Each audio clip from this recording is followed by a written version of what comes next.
Hello there. Welcome into a Thursday edition of the show. There's a lot going on, and I want to get to it. But before that, I do want to thank you for tuning in, whether it's on your radio, online, or through the Extra Sports 1300 app, or if you are watching this show on our social media platforms and YouTube. I also appreciate that at Extra Sports 1300 if you want the handle for that. Give us a follow while you're at it.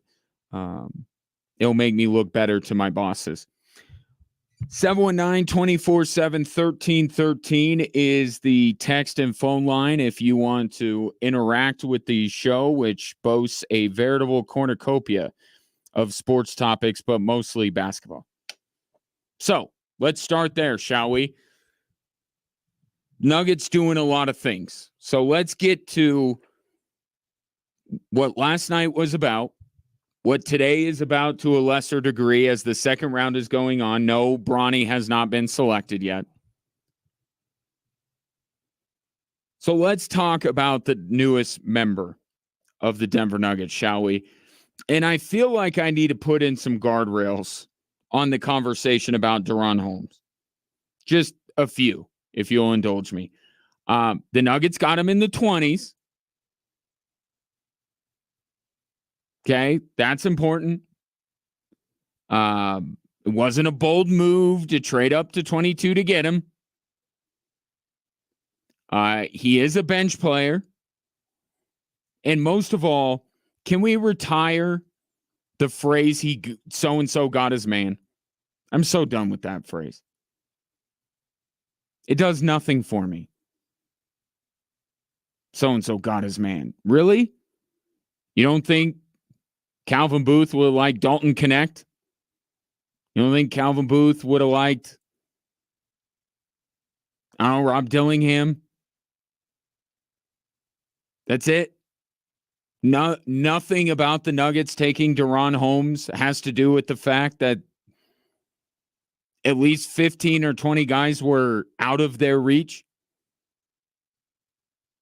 Got his man. I know, and this was the worst kept secret in the NBA. The Nuggets had, I guess, promised Holmes that they would take him, and they did what they could to make sure they fulfilled that promise. And there's a lot of reporting going around. I was a little surprised that they had to trade up to get him, but depending on who you believe, there were a few teams that were interested in him, if for no other reason than just to mess with the Nuggets. And I think you know the organizations that might be inclined to do that. But the fact of the matter is, the Nuggets got someone they very much liked. And for the role he's going to play, is a very good player. I like it. I just don't. And we have this with all the drafts. Some of the hyperbole is a little much. Okay, the Nuggets are picking in the 20s. There are other guys that went earlier in this draft that are going to be bigger difference makers this year and moving forward than Deron Holmes. But you pick where you are. You are where you are. And the Nuggets got a very good player for where they were drafting that addresses a need, which is depth scoring at a position they need it at. But just to be clear, and this was Calvin Booth's own words, this is not how I profile, although I see much the same thing Calvin Booth does. He's not a backup center.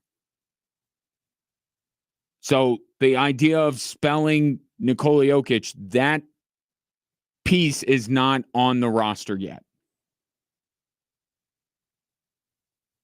Deron Holmes is a 4. He's Aaron Gordon's backup. That's who he is. But you look at what Deron Holmes was able to do at Dayton. His three-point percentage jumped dramatically year over year over year,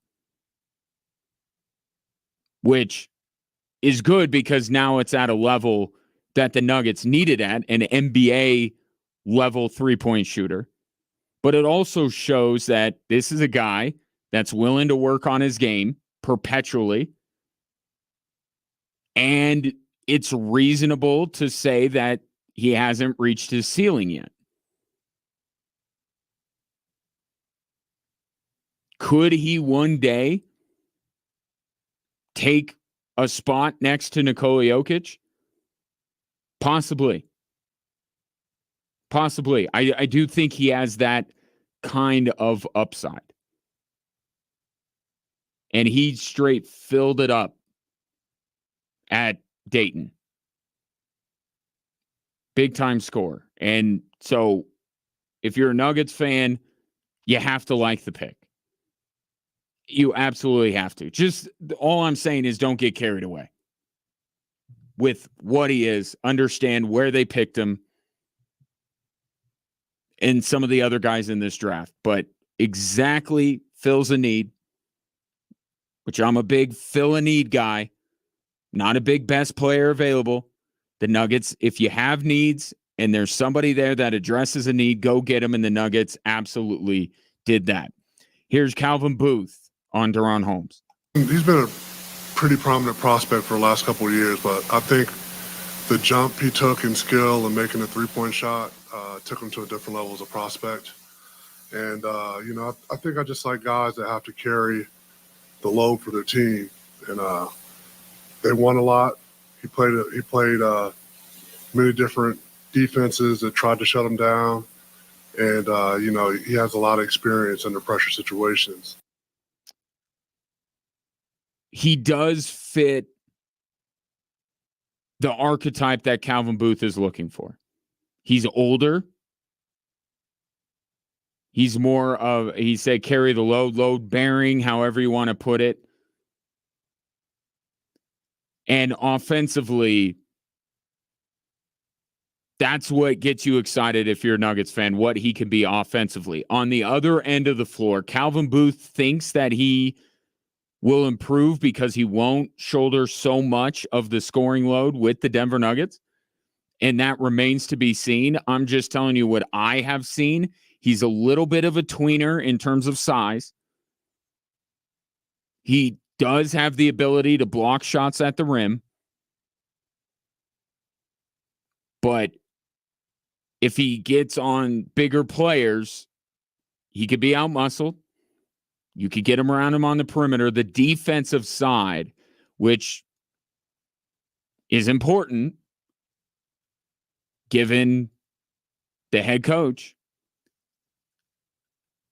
I don't know that Michael Malone's going to love that. We'll see if Calvin Booth's estimation is correct, that a lot of his defensive weaknesses were because he was focused so much on the offensive end, but he's long. He can jump. He can block shots. Like, it's not that he's a terrible defensive player. But he's not, I don't see him being a better defender than Peyton Watson or Christian Brown. Which is okay. You don't have to have all five guys on the floor. The Nuggets' best player isn't much of a defender. So that's fine. I'm fine with that trade-off because I think the offensive side for Deron Holmes is exactly what the Nuggets need. But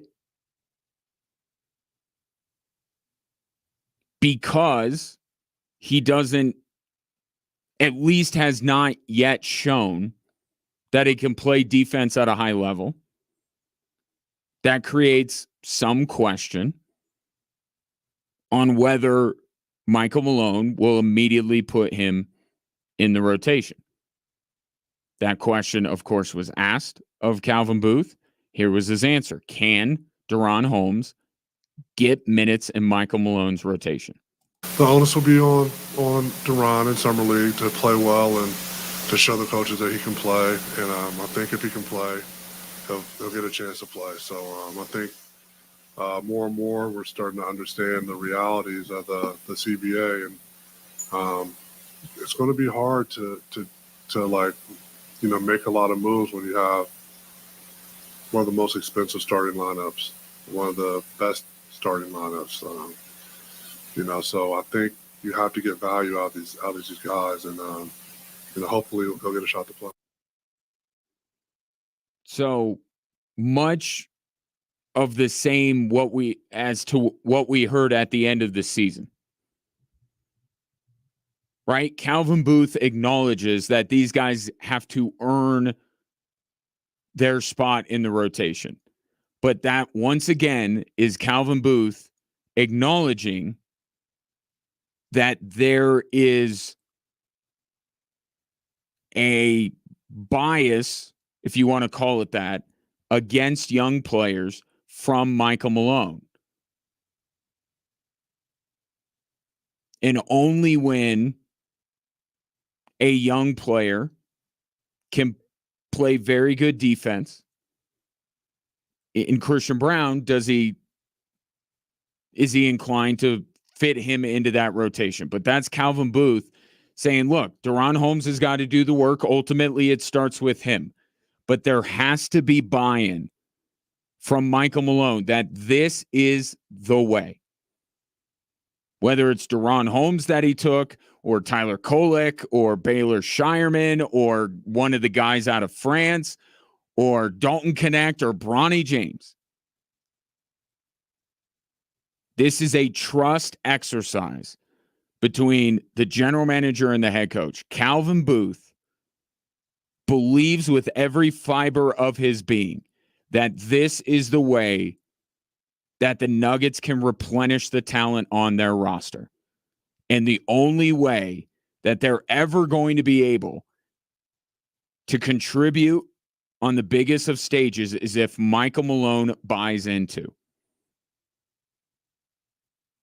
I trust Calvin Booth as a talent evaluator. This guy lives it. He breathes it. He loves the draft process. He loves sifting through all of these prospects to find the right guy, not just, most talented guy. Again, getting back to the archetype. Doesn't like those. He'll spend the second pick the Nuggets have on a Peyton Watson, who, by the way, looks pretty good, right? But back in that draft, Peyton Watson's like, okay, this is a developmental guy that he's very raw. I don't expect Michael Malone to play him a lot. But you look at Christian Brown, you look at Julian Strawther, now you look at Deron Holmes. These are guys that played a lot of college basketball, were heavily relied on. They are older, and they are more ready to go than a lot of the guys that went in drafts before the guys that the Nuggets take, including last night. There are a lot of guys in the draft between 1 and 22 that have a higher ceiling than Deron Holmes, that maybe one day can be better than Deron Holmes. But when you start to pare down the list of guys, you remove, the super young G League, the French guys, these guys that are going to take some time, drafted by organizations that have no business and no sights on winning anytime soon. You pair those guys, you take away them. That's what makes you like Deron Holmes even more, because he is one of the more ready guys. He's still a rookie. And the biggest weakness of his game is the thing that Michael Malone wants out of his young players first and foremost. So it'll be fascinating to see moving forward how this all plays out. But Calvin Booth did his job. He found a guy that addresses a need at a position of need, and a guy that fits his archetype of he's as ready as any of these guys are. But the buy-in has to be from Michael Malone. And he's kind of hinted that he understands, but you got to see it out on the court before you can fully believe that Michael Malone is bought into Calvin Booth's vision. Of course, there's more on that vision when it comes to Kentavious Caldwell-Pope and Jamal Murray.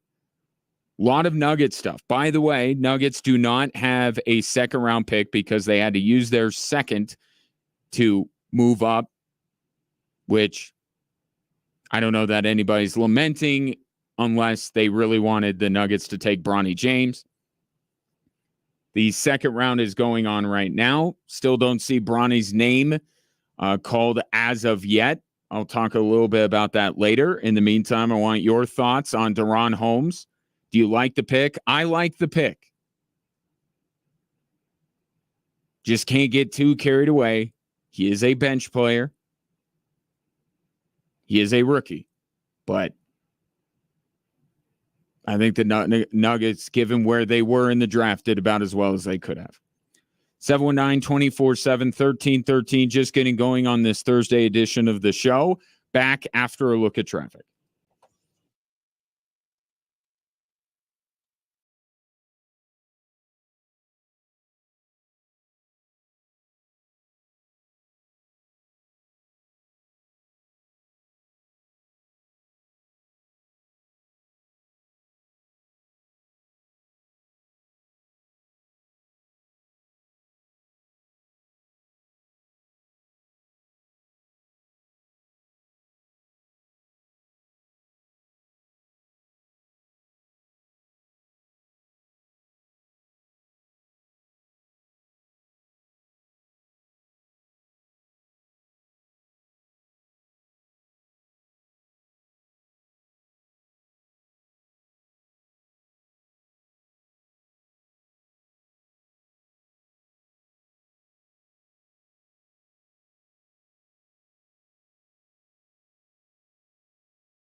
The best pro rodeo cowboys and cowgirls from the U.S., Canada, and Mexico converge in Colorado Springs July 9th through the 13th with over $1 million in payouts. They'll be riding to win. This is where champions and careers are made. The speed, the excitement. There's no better place to be than the NFR Open at the Pikes Peak or Bust Rodeo. Get your tickets now at pikespeakorbust.org. Update in the second round of the NBA draft. KJ Simpson, the third Colorado Buffalo, the only one not taken last night. Cody Williams going to Utah at 10. Tristan Da Silva went a little bit later, 18, I believe, to Orlando. And now KJ Simpson off the board with the 42nd overall pick. He is going to Charlotte. I actually really like all three landing spots. Simpson's going to get a lot of time. So is Cody Williams. And I think Da Silva is kind of in that in-between where Orlando's a playoff team. Orlando's on the ascent, but they could use more depth. I think all three Buffs landed in pretty good spots. And how about that as a feather in the cap of Tab Boyle? 2 first-rounders, 1 in the top 10, 3 guys overall taken. Pretty good. I mean, it's not Calipari, it's not Hurley, but not everybody could be UConn and Kentucky or soon to be Arkansas. So that's good. Text line open for your thoughts on Deron Holmes and all things NBA draft. 719-24-7. 1313. Steve G says that doesn't sound too enthusiastic. I mean, the more players you have and are not a detriment, that means being able to run teams to death.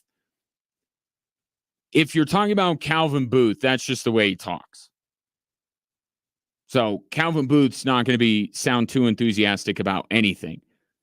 If you're referring to me, I do lament a bit that I had to throw out. What happened last night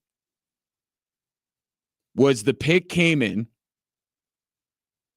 and as many people do, they get onto social media and the algorithm aggregates a bunch of tweets regarding the pick, and I just saw way too many people get way too carried away.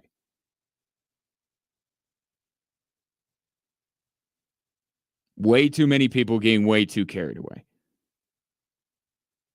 Shouldn't have looked at it. Shouldn't have taken it to heart. People are going to do this at every draft. I just saw a lot of it. And I was like, okay, this is what Deron Holmes is. But it made it, I could understand that it made me sound less than enthusiastic. If you are a Nuggets fan, you should be very excited. You should be. Just,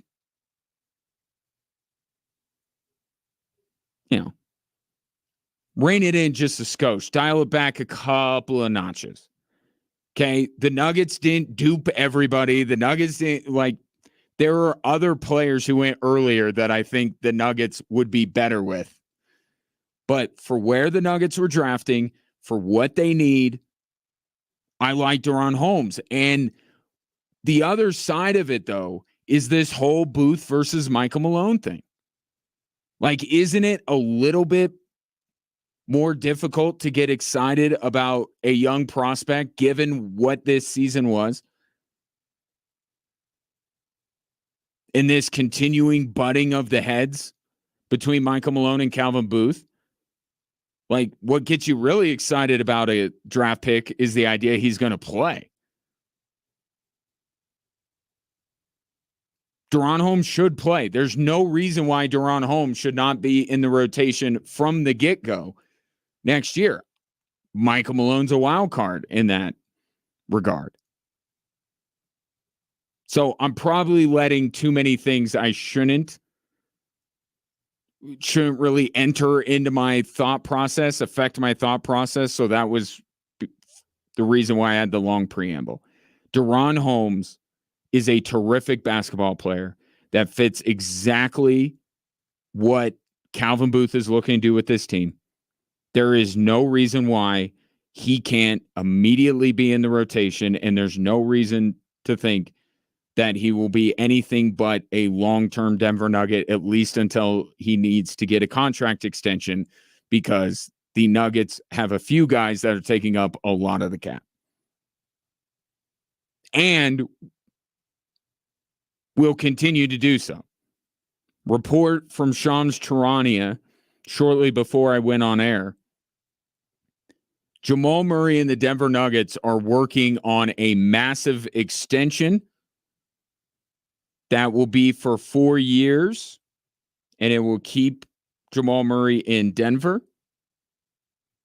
It is a 4-year, $209 million max extension. So once the calendar actually turns to the new league year, the Nuggets will submit this. Jamal Murray will sign it, and he will be a Nugget for the next 5 years. But once again, there's a little bit of the Denver Nuggets giving Jamal Murray an extension after a season where some questions were raised.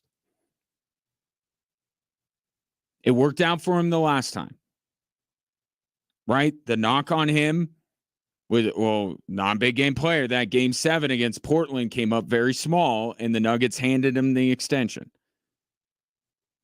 And a few years later, Jamal Murray proved that when he is right and when he is healthy, he is one of the most clutch performers in the NBA.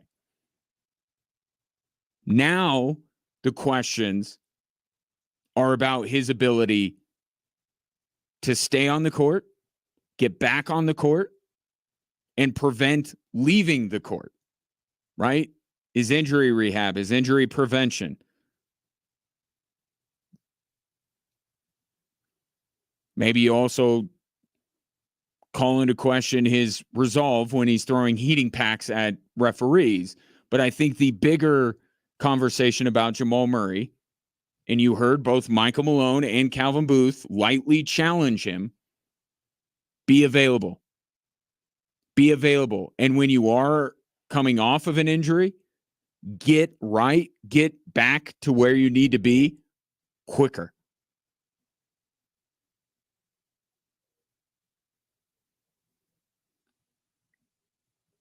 Even if you're entertaining the idea of trading Jamal Murray, you got to sign him to the extension.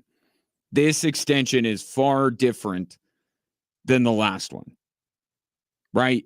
Even if you think that maybe the Nuggets need to evaluate their core and whether they can have so many max players, so many high-dollar players on the roster,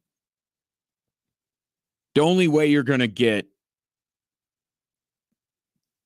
decent return is if he's locked up for the long term. You can't ask somebody to give you a bunch of stuff and then turn around and say, well, you got to also sign him to an extension.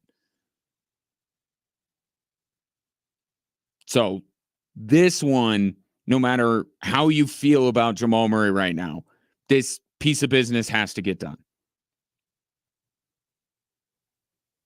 But it is similar to his last extension where there's some questions surrounding Jamal Murray. Certainly not as big of questions as before he signed that first extension, but there are some questions. And hey, if he responds to the questions that were posed when he signed his last extension and he answers them the same way this time around, it'll be good. Because he answered them in a huge way. But Nuggets and Jamal Murray working towards a 4-year, $209 million max extension that should be signed by Jamal Murray as soon as humanly possible or allowed by the NBA calendar. 719-247-1313. Coming up next, the winner of our latest quarterfinal matchup in our Goat of Goats tournament between Michael Jordan and Babe Ruth, and today's, how about this one? Tommy versus Tiger. Football's GOAT against golf's. That's next here on Extra Sports 1300.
Colorado Springs Switchbacks FC is back home at Widener Field this Saturday night, hosting former Air Force standout Tristan Traeger and Monterey Bay FC for club and country night. Gates open at 6. Get your tickets now at switchbacksfc.com. Just because I want to be out ahead of the curve this time around, I am watching the second round of the NBA draft intently and waiting to see if any players get selected during commercial breaks. That way, I will not miss the next one. I think you know what I'm referring to. So, mark it down. Antonio Reeves will be the next Nikola Jokic. He was drafted by the Orlando Magic and has been traded to the New Orleans Pelicans. He was taken during a Verizon commercial. So, just, you heard it here first. Keeping an eye on whenever anybody's drafted during a commercial for anything. And by the way, so one pick before that, I almost called him Max. Cameron Christie, Max's brother. Max got drafted by the Lakers. Coincidentally, Cameron just got drafted by the Clippers. So when Cameron Christie went 46th overall to the Clippers, that best available came up on ESPN. And the 9th ranked prospect available after Christie got taken was Bronny James. Okay? So I did some math. Guess who was at the time 9 picks away from where the Clippers drafted? You guessed it, the Lakers. I see what you're doing, ESPN. I see it from a mile away. Because now Bronny James going 55th to the LA Lakers, great value. Had him as the 55th best prospect, and that's by golly where he's going is pick 55. They didn't reach. They didn't reach for Bronny. They got him exactly where he should go based on how he ranks as a prospect. ESPN thinks they're slick. They're not. I see you. I see what you're doing. Bronny James still waiting for his name to be called. Shams Charania reported earlier today that he expects Rich Paul, the agent for Bronny and, of course, his father, to call teams in the second round and tell them not to draft Bronny. How is this helpful? You know, LeBron James is credited, I think fairly, but he's not alone, in bringing forth the player empowerment era in the NBA. Super teams, holding your teams hostage until they trade you, trading for the players that you want on your team, all that kind of stuff was largely brought forth by LeBron James. Okay? Calling teams and saying, don't draft my client. It feels to me like kind of that thinking. That you can decide where you want to go, when you want to go there, who you want to play for, who you want to play with. That's not what this new NBA is supposed to be. The players aren't supposed to have the power. Even their agents. Even the most powerful of all the agents. And just this report being out there, it's not helpful. It's not helpful to Bronny James because now there's all this stuff before that has been said and why he's going to be drafted and why he's going to go where he's going to go. And now you're adding on top of it that even going into the second round, where guys should just be thrilled that they're getting drafted because their mortality is flashing before their eyes, that they win an entire night of a draft without getting taken, and the disappointment that goes along with that. It should lead to euphoria that they finally got their name called on day 2. And here is one of the last best prospects available to be drafted. Has his agent going around. Probably, Bronny's probably not even orchestrating this. But you have your agent going around telling teams, don't take my client, don't take my client. It doesn't, just the report being out there. Another thing that Rich Paul and LeBron are not doing Bronny any favors. I don't believe. I think Bronny James should go to one of 2 different teams. One, you look at some of the worst teams in the league, San Antonio, Detroit, Atlanta, Washington, a place that can afford to play him, right? And develop him. Right? So there's that end of the spectrum. And then to me, there's the other end of the spectrum, which is Dallas, Boston, Denver, but they don't have a pick.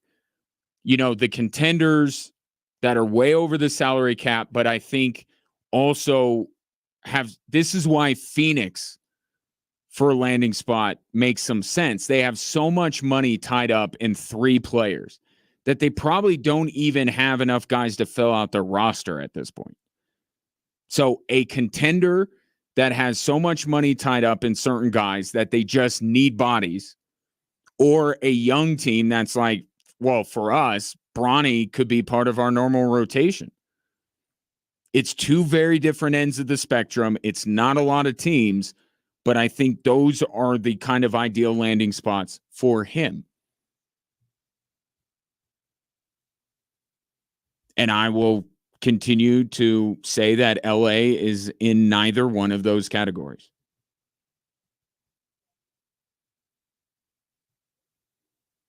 But we'll see where he ends up going. Last pick off the board is Harrison Ingram from North Carolina going to San Antonio. Pacers with back-to-back picks. Again, no second-round pick as part of the deal that got the Nuggets to get up to 22 to draft Ron Holmes last night. Calvin Booth did say he didn't expect them to trade back into the second round, but we will see. There is still quite a few picks left. Now, our latest quarterfinal matchup in our Goat of Goats tournament went resoundingly in the favor of Michael Jordan with 75% of the vote, and I think that is, I think that's correct. I think that Michael Jordan should win in a matchup over Babe Ruth in resounding fashion, and he did.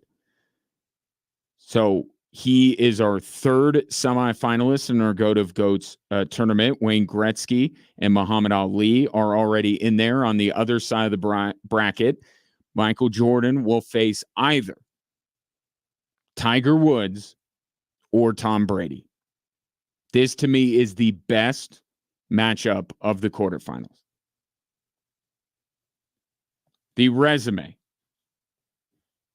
The highlights of the resume. Tom Brady, 7-time Super Bowl winner. Tiger Woods, 15-time major winner. Brady was a 3-time MVP and a 5-time Super Bowl MVP. Tiger Woods won 82 times on the PGA Tour, which is a record. Now, those are not completely compatible. But when I was looking at these two, the peak for Tiger Woods was 97 to 08. Right? We know what he's, that he popped up with a major win, within the last few years. But really, Tiger Woods' peak was 97 to 08. Tom Brady's was basically his entire career.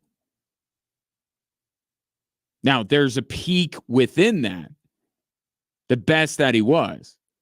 But I'm talking Tiger when he was doing what Tiger did and what makes him the GOAT. That was from 1997 to 2008. What Tom Brady did to make himself the GOAT started in 2001 and didn't end until 2018. And even then, he still went on to win a Super Bowl playing at a high level for the Tampa Bay Buccaneers.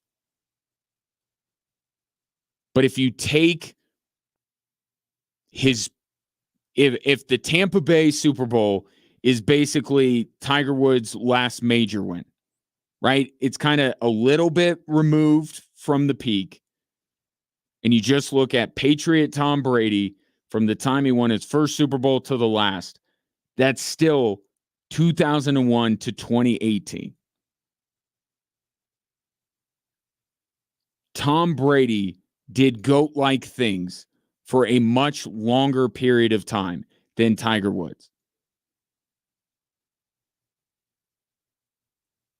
So to me, it's about the longevity of Brady versus the supernova that was Tiger Woods' peak. I would say Tiger Woods, for that period of time, burned brighter than Tom Brady did.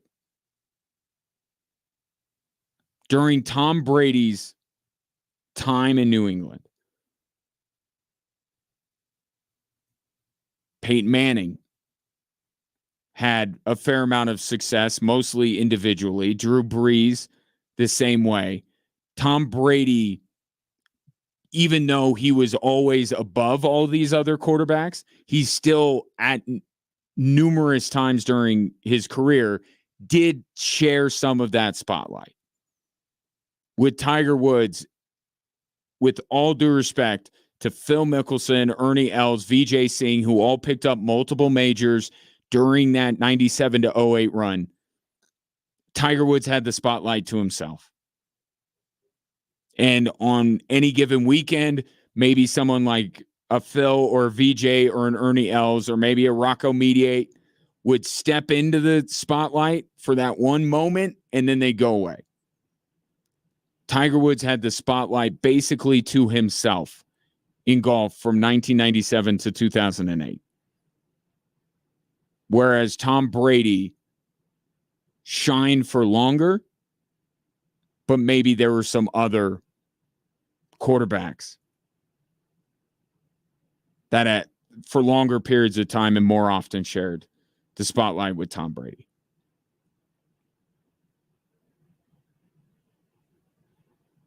You also look at the dominance, right? And that's part of that.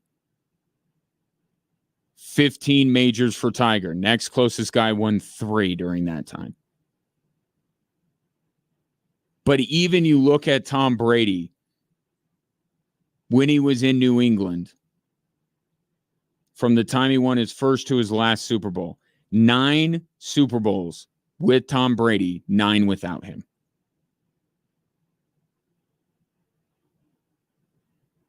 Some people will argue that Tiger Woods deserves the nod because he was in an individual sport, right? Or maybe that it's not fair because Tom Brady was in a team sport.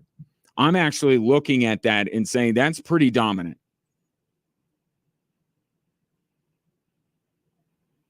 Half the time, Tom Brady was playing on the most important day of the year. And then, of course, he won 7 of them. Or 6 of them, excuse me. The 7th came in Tampa.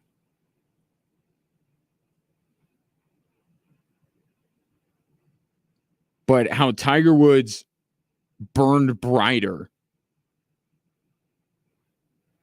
and how much he grew the game of golf,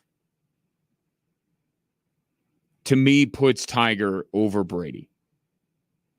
You cannot deny that football is a far more popular sport than golf.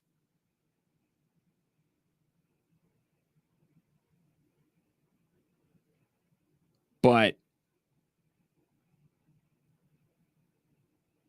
that's kind of the reason why I go Tiger, just because he made that sport popular. For that amount of time, golf became much more popular because of him.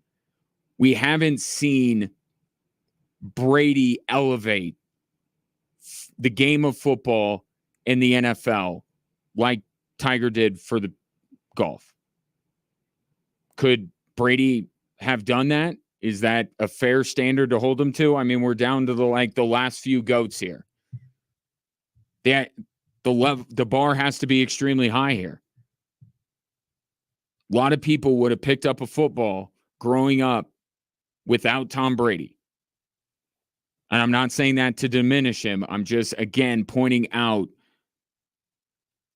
how much of a game changer Tiger Woods was, to the point that even how far he is removed from the height of his powers, how the guy can barely get through a tournament, can't even make a cut, let alone make it through an entire tournament. And the PGA's like, show up whenever you want. We still need you. Even though we all know that you're not winning this tournament, we still need you. Even as greatly diminished as Tiger Woods is as a golfer now.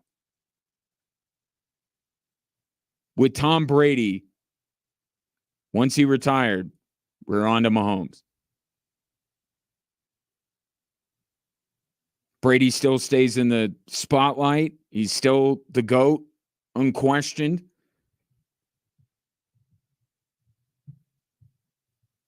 But that force multiplier that Tiger Woods was on the impact of golf, certainly, to me, puts Tiger Woods over Tom Brady. Those polls will be posted shortly at Extra Sports 1300, Facebook, Instagram, and X. And then our semifinals will be set. And these will be even more of a doozy when it comes to these matchups. 719-247-1313. Also, if you would like to give your thoughts on Brady versus Woods.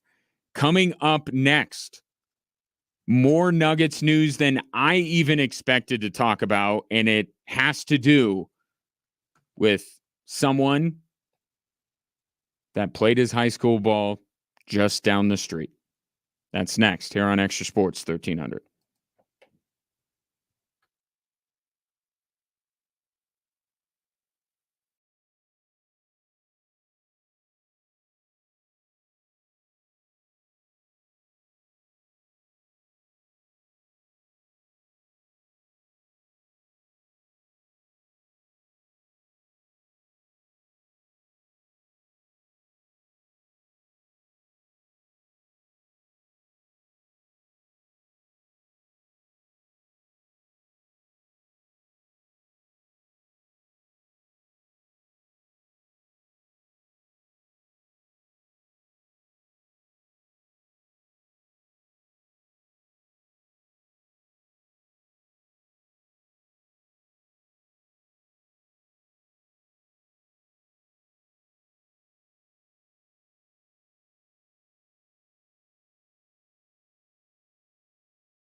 Drive Time Sports on a Thursday. Ryan Kaufman with you. A lot going on as it pertains to the NBA. We are in the middle of the second round of the NBA draft. Of course, there is only one name that people at this juncture are waiting to see called. I will let you know if LeBron's baby boy is taken in this draft, and if he becomes an undrafted free agent, the plot thickens.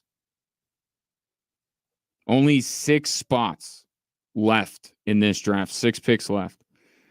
But of course, the more important stuff in the NBA has to do with the Denver Nuggets.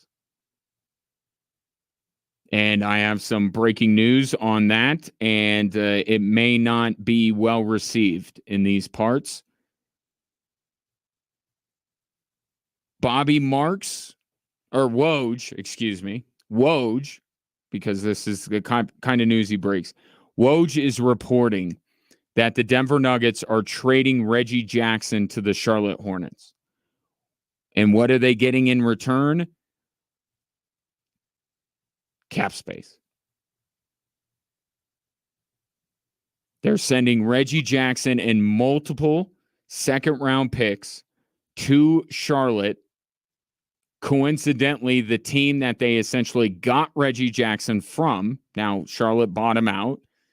Nuggets picked him up off the buyout market, and now he's going back to Charlotte, a place they didn't want to play. And I would fully expect Reggie Jackson to become a free agent before too long here.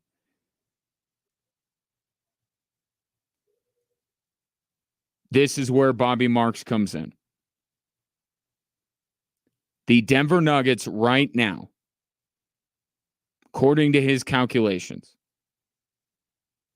are $19 million below the second apron. I need the dun-dun-dun, the second apron. They are $19 million below the second apron. Kentavious Caldwell-Pope today, to no one's surprise, declined his player option and became a free agent. If the Denver Nuggets are going to retain the services of Kentavious Caldwell-Pope and clearly trading Reggie Jackson is the Nuggets' attempt to retain him, I would think. I mean, it'd be one thing if you package Reggie Jackson with other pieces to get something. They're just giving him away. This is a cost-cutting measure. Is it to try and re-sign Kentavious Caldwell-Pope? Maybe, maybe not. Maybe I shouldn't be so definitive on that. It may not be to re-sign Kentavious Caldwell-Pope. But if they are going to re-sign him, with their cap situation the way it is, they would almost certainly have to go into the second apron still to bring in Kentavious Caldwell-Pope or bring him back. So do the Nuggets make another move regarding Zeke Naji to try and get further under the second apron? So a $20+ million deal for Kentavious Caldwell-Pope would fit them under the second apron.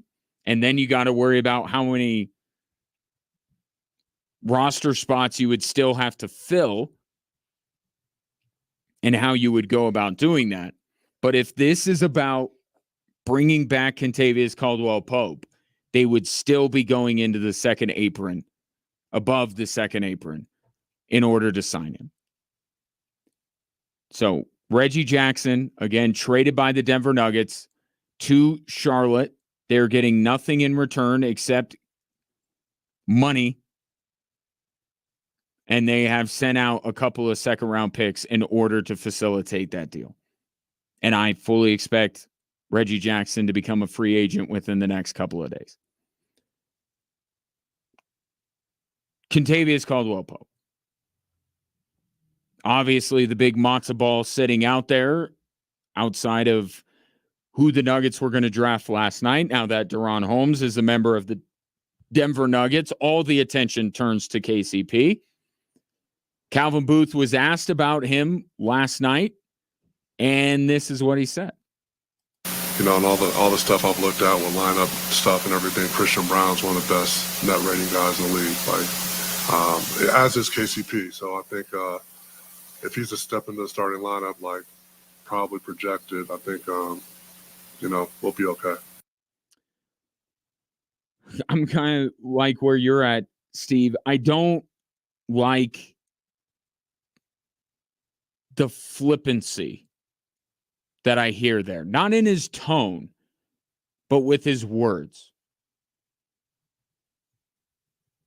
If Kentavious Caldwell-Pope is coming back to the Denver Nuggets, he would almost assuredly be leaving money on the table.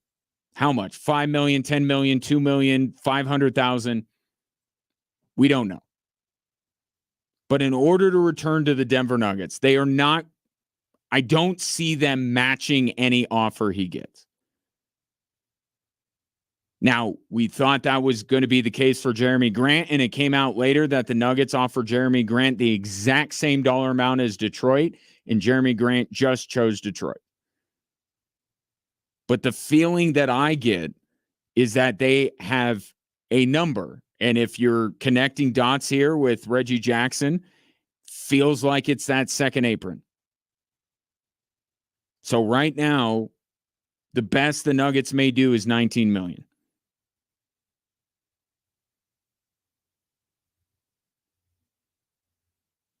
If you are trying to entice Kentavious Caldwell-Pope to stay, and by staying, he would leave money on the table, I would like to see the general manager of the Denver Nuggets act a little bit more like they really would like him back.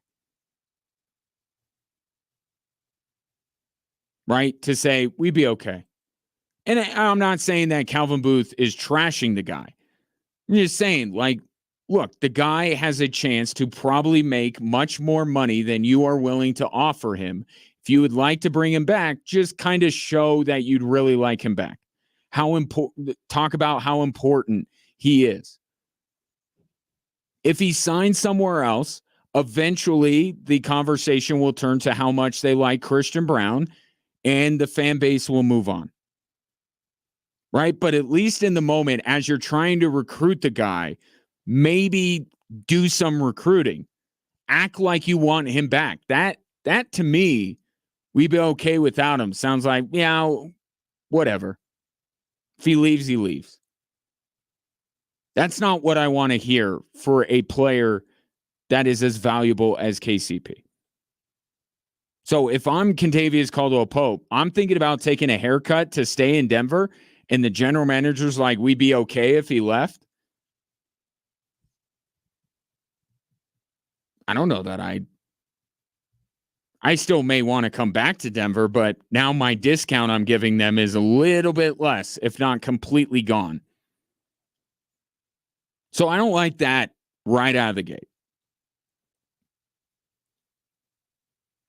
But again, it gets to the question of how valuable is KCP? Yes, he's not Jamal Murray. He's not Nikola Jokic. We can all understand that and still look at him as valuable. This idea, and I know that it was an idea set in motion, and it was a possibility, if not a probability, a borderline inevitability, that Christian Brown would one day take over for Kentavious Caldwell-Pope in that starting five with Gordon, Porter, Murray, and Jokic. Christian Brown is not better right now than Kentavious Caldwell-Pope. And I don't know how anyone can argue that. Offensively, he's definitely not there. I watched in the most important game of the season, Christian Brown refuse to take a shot. His shooting, to me, has not grown to Kentavious Caldwell-Pope's level. to say that offensively, Christian Brown would be an even swap. Okay? So there's already that Brown is not as valuable as Kentavious Caldwell-Pope, not as good as Kentavious Caldwell-Pope. But a lot of people will point at the defense, right? Well, hang on. They're showing the Lakers. I just want to make sure that I'm on the air, on the record, when history is made. On ESPN, they just showed. Oh, if they're not going to get to it, I'm going to move on. All right. Back to the thing. Why did I get roped in? I'll let you know if they took Bronny in a moment. So Christian Brown offensively, not Kentavious Caldwell-Pope. That should be beyond questioning. Defensively is where most people will say Christian Brown can step into that role. And I certainly think he plays a high level of defense. However, the type of defender that Christian Brown is an energy defender. It's effort, it's energy. Kentavious Caldwell-Pope is a gifted defender. And what I mean by that is Kentavious Caldwell-Pope knows where to be defensively. He's more instinctive. He's longer, so he's more, I don't want to say intimidating, but like he can bother shots a little bit better than Christian Brown can. He's just more gifted defensively than Christian Brown is. And when you are a effort defender, and going to Calvin Booth's net rating thing, Christian Brown's net rating occurred over 20 minutes a game this past season. Okay? Outside of Nikola Jokic,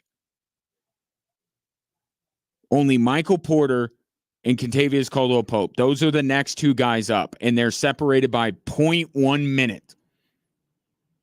Okay? Nikola Jokic played the most minutes of any Nugget. That will not surprise you. Second on that list is Michael Porter, 1/10 of a minute above Kentavious Caldwell-Pope. The question I have about Christian Brown is not that he can play defense on a high level, because I think he can, but the energy expended by him defensively, can he sustain that for 30 minutes? I have serious questions about that. I don't know that he can. When it's about effort and energy and you're playing a third more playing time, like his conditioning is going to have to take a step up. I don't think people truly appreciate what Kentavious Caldwell-Pope was for the Denver Nuggets. I don't say was. Hopefully I'll turn that into is. He is a skilled defender. Just ask your friendly neighborhood Laker fan how much they missed Kentavious Caldwell-Pope, because the Lakers thought they would be okay without Kentavious Caldwell-Pope. How did that work out for them? Don't minimize the importance of Kentavious Caldwell-Pope.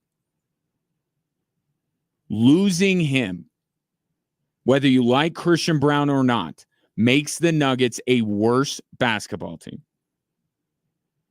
That is the correct word to use.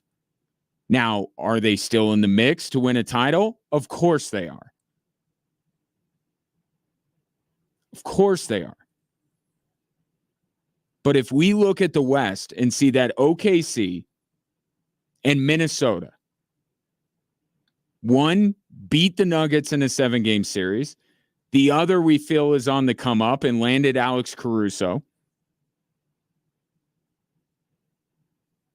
Boston are the reigning champions.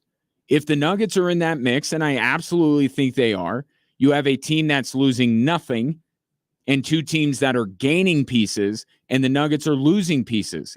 It could make the difference. There's a reason this is the best starting five in all of basketball. And they would certainly concede that mantle if they plugged in Christian Braun. Christian Braun is a great sixth man. In the starting lineup, I don't know how effective he can be playing big minutes. It's not nothing to lose KCP. It's not everything. It doesn't mean the assured destruction of the Denver Nuggets, but they're not as good. Christian Braun is not better or the same as Kentavious Caldwell-Pope. And I have my doubts of whether Christian Braun can fully take that role on and be as effective as Kentavious Caldwell-Pope. The Nuggets would be worse without him. That cannot be argued. The question will be, how do they compensate?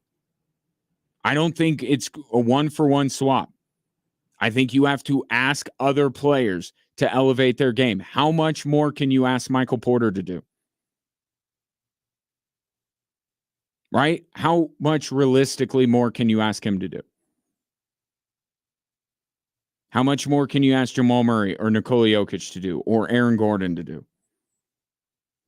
Because after that, you don't even have Reggie Jackson anymore. You have Deron Holmes. You have Peyton Watson. You have Julian Strawther. This is the risk with what Calvin Booth believes the path forward for the Nuggets is. And I'm with him on it. I understand it, and I think he's on to something. But you can't argue that the Nuggets are worse if they lose KCP. But what does being worse mean? That they can't win another title? That they can't get out of the West? That's what we're fixing to find out if they let Kentavious Caldwell-Pope go. But again, the move is trading Reggie Jackson to create more space under that second apron. Is this a move to try and retain Kentavious Caldwell-Pope, or is this just giving them more flexibility in the wake of losing KCP? I'll take your thoughts on that. 719-247-1313. Coming up next. Yep, it happened. Tell you what that is, but you should know. Next on Extra Sports 1300.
Switchbacks.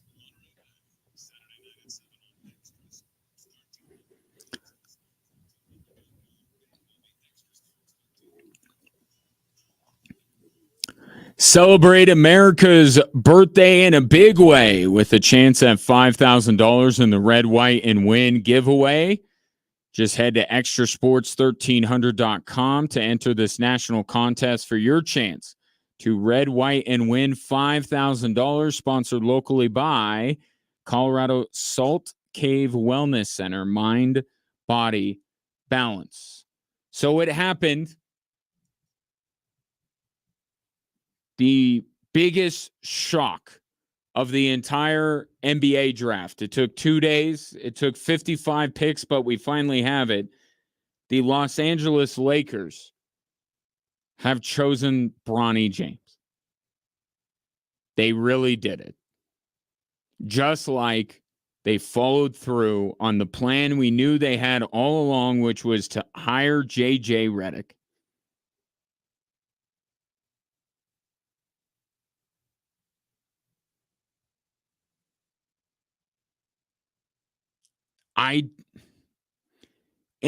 What stinks about this is that in a vacuum, if I just told you, maybe you were living under a rock, maybe you were, wherever you might be, in a submarine for the last few months. If I just told you that the Lakers selected LeBron James's son, I think your immediate reaction would be, wow, that's cool. Father and son get to play together. But unfortunately, that's not the reaction that you get. And I compare it to the J.J. Redick hire in this regard. If you just saw that the Lakers hired J.J. Redick, there is a chance that you go, okay, that's interesting. I'm intrigued. Like maybe you have more of a positive reaction. But because of how much these have been terribly kept secrets and how we know who is behind these moves, they didn't pair Bronny with LeBron for it to be a great story. They paired him together because LeBron wanted it to happen. It's the same with J.J. Redick. They didn't hire J.J. Redick because they thought he would get along with LeBron. It's because they know he would get along with LeBron because LeBron, or maybe by way of his agent Rich Paul, or maybe just watching the podcast, they know that that's who LeBron wants. And that's where you get the negative reaction towards it. It would be a nice, fun story about a team taking a flyer on Bronny James and he'll play with his dad. But there are so many additional layers to this that most importantly do Bronny James zero favors. So now you have a situation where anybody on the Lakers outside of LeBron James will head to training camp, look to J.J. Redick and say, that's LeBron's guy. And they will look to Bronny James and say, that's LeBron's guy.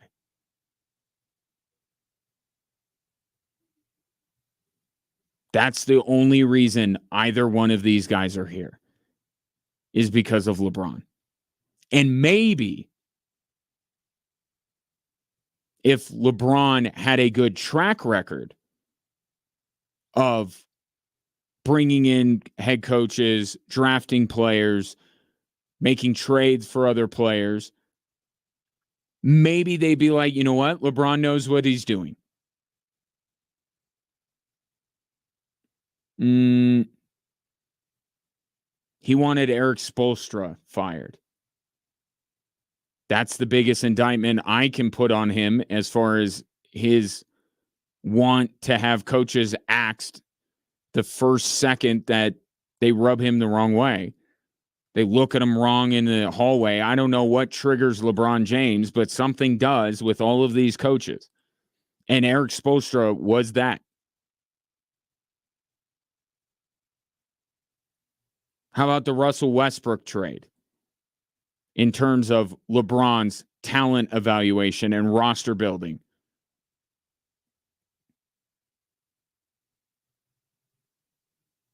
It's not good. And I know nepotism exists. It exists in every single industry in this country. But that doesn't mean that it's a good thing. And it doesn't mean that the people that look at these hires, if you want to call them that, JJ Redick certainly is a hire. Bronny's a drafted player. Look at these and say they're only here because of. It's not starting off on the right foot. The best thing for Bronny James. Well, let me back up. The best thing for Bronny James is to be at USC. This was a mistake for him to come out. He had little to zero impact on the Trojans. Every talent evaluator said that he would be better off staying at USC, and he came out anyway. And now he's going to go to the last place where he's going to have the ability to carve out his own legacy, to earn his spot, to earn his minutes. The minute Bronny James steps on the floor, people be like, oh, because LeBron said he gets to play tonight? How is that helpful to Bronny? But the way the draft played out, you got some teams that maybe wanted Bronny, were interested in Bronny, that were told no by Rich Paul, don't draft him.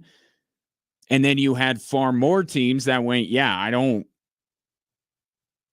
I'm trying to make my team better. I'm trying to move the needle. I'm not trying to bring in Bronny James. He was barely taken in this draft.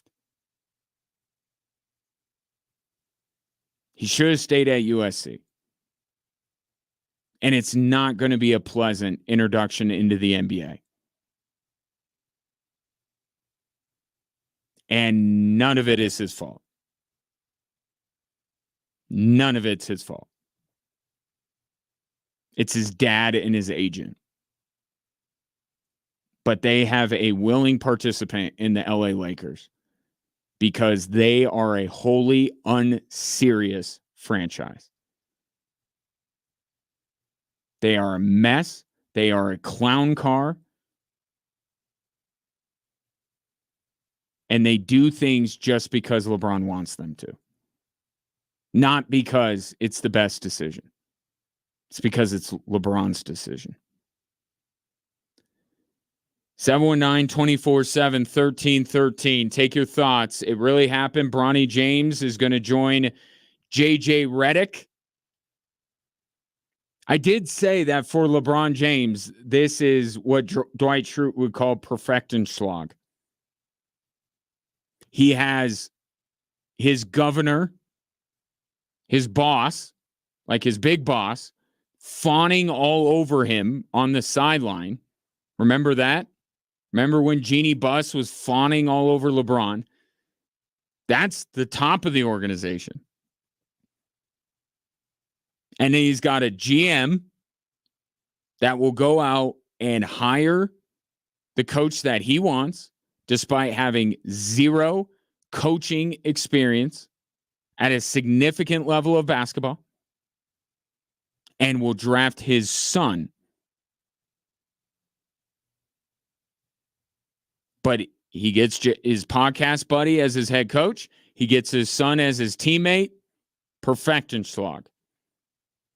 We should all be so lucky as to be able to have the Los Angeles Lakers bend to our will, or our employers to bend to our will, like the Lakers bend to LeBron's will. 719-247-1313. The Lakers did, in the midst of all of this, actually make a very good decision. No surprise that it was one that fell into their lap, but still, good decision last night in the draft. That and the other picks I like the most next on Extra Sports 1300.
The best pro rodeo cowboys and cowgirls from the U.S., Canada, and Mexico are coming to Colorado Springs July 9th through the 13th for the NFR Open at the Pikes Peak or Bust Rodeo.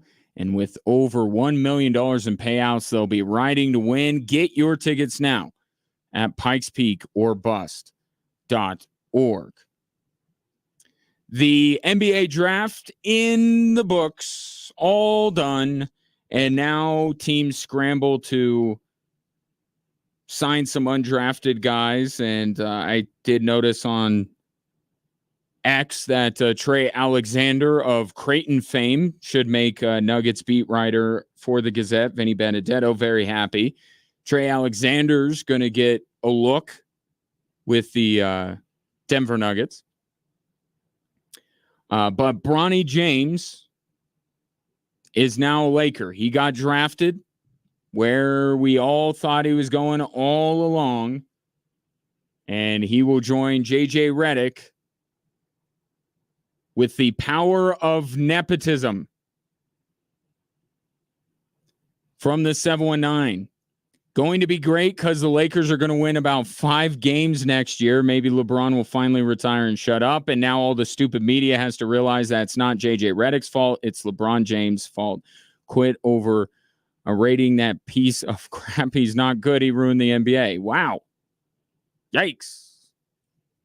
A little strong. I don't know. I totally agree with your sentiment. But I think your core point is a good one. I can't imagine a scenario, even as much as ESPN is completely in the bag for LeBron James, that even some of their talking heads will not chalk up an unsuccessful Lakers season as LeBron's fault. I just don't know what else there has to be. And I don't believe that last year was his fault. Quite the contrary. But Darvin Ham getting fired is partly him.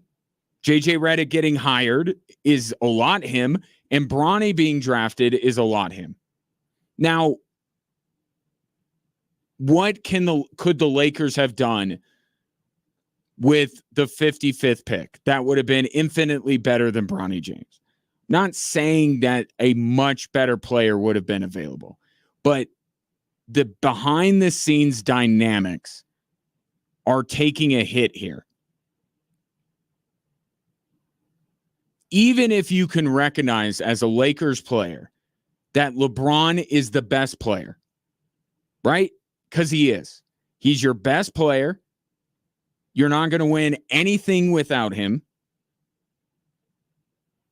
But even with that, you still have to be like, come on now.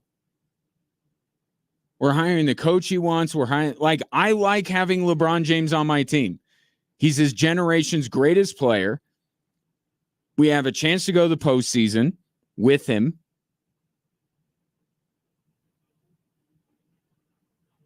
But it's the feeling it makes you have that the Lakers are not serious about winning. That's not their top priority.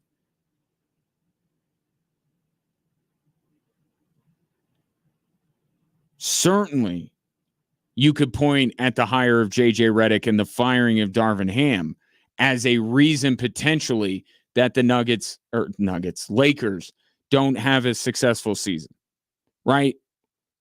Drafting Bronny James is not going to ultimately swing things one way or another, okay? But it's just an additional thing to make you see that the Lakers' top priority is not winning. It's not. It's placating LeBron James. and placating any star above all else is not the correct thing to prioritize. This NBA there's more parity. Right now in the NBA, there is an upper class of team that are elite. Dallas, Boston, Oklahoma City, Denver. Are the Knicks now in that mix?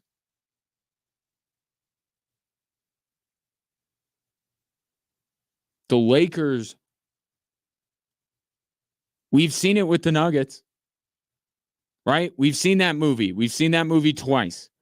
They're not on the Nuggets level. And the Nuggets didn't even come out of the West.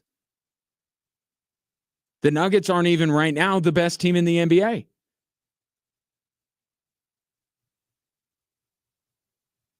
Right now in Denver, there's hand-wringing going on over losing KCP and being a little bit, I'm doing this. I'm saying that this is a bad thing if the Denver Nuggets do not retain the services of Kentavious Caldwell-Pope, that it could make the difference between them getting back to the NBA Finals next year and spending another season watching two other teams play for a title.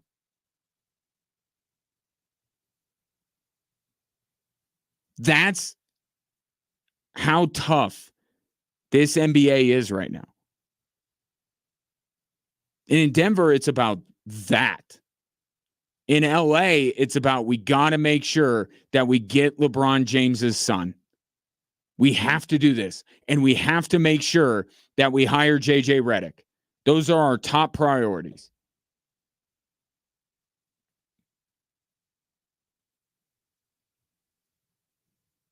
The top priority in LA is not winning basketball games. It's not. Because there are numerous examples throughout his long and storied Hall of Fame, arguably greatest player ever career, that when you placate LeBron and do what he wants you to do, it doesn't get you closer to winning. It makes you get further away.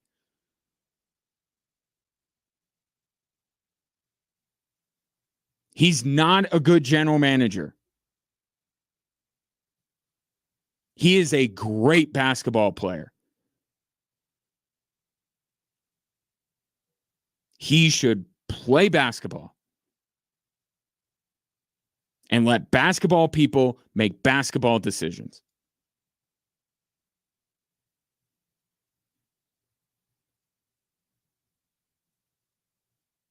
I can't even,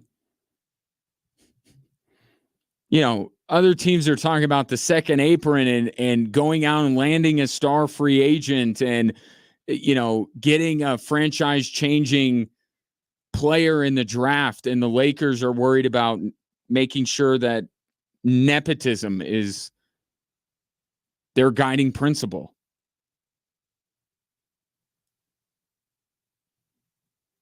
Their problem.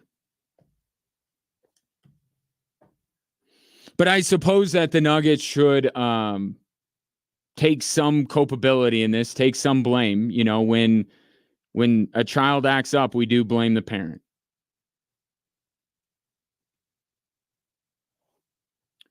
I do, however, very much like last night's draft pick for the LA Lakers, for what it's worth, but only because he fell into their lap. And I cannot give Rob Pelinka or the LA Lakers any more credit than, boy, they are lucky a bunch of other teams don't understand what Dalton Connect is. That's one of my favorite selections of last night, is Dalton Connect going to LA. I don't, but it's that tried and true perception that the older you are, the less valuable you are. Right? And I don't want to sound like Dick Vitale here. For years, he just railed against the foreigners. He was Gilbert Arenas before Gilbert Arenas. Like Dick Vitale would be apoplectic anytime a foreign player got taken over whatever star of college basketball. I don't want to sound too much like him because I understand that I'm not saying Dalton Knecht should have been the first or second pick in the draft. Okay. But he's better than 17. Much better than 17. And you want to talk about the arrow pointing up, like I said about Deron Holmes in his progression. How about Dalton Knecht? You don't think there's more meat on that bone? You don't think there's more development that Dalton Knecht can have in the NBA? Look at what he has turned himself into. There's got to be at least a little bit more he can add. So the Lakers absolutely lucked out by having Dalton Knecht fall into their lap. And in a class where there's not a Victor Wembanyama, there's not a guy that you look at and go, that's the rookie of the year. That's going to be it. They're not really that guy. I don't know if Knecht will have a big enough role with the Los Angeles Lakers, but you want to talk about impact? You want to talk about a team being able, what team can rely the most on their rookie? Dalton Knecht's got to be right up there. Maybe at the very top. So at least feel better about that, Lakers fan. Because I think Dalton Knecht's going to be really good. Really good. They need more shooting. Dude can shoot the lights out. A very JJ Redick hire, or draft pick, if I may say so. But I love it. I love it. And they got to be. The reaction I saw on ESPN when they drafted Bronny James should actually be their reaction to having Dalton Knecht fall into their lap. Like the jubilation. Yeah, Dalton Knecht to the Lakers. Probably my favorite pick of last night. But a second choice would be, or just a draft night because they got multiple players. How about what the Minnesota Timberwolves did? Tim Connolly, our old friend, acquired Rob Dillingham, one of the best guards in this draft. A top 10 pick in this draft. Maybe the best player taken in the first 10 picks.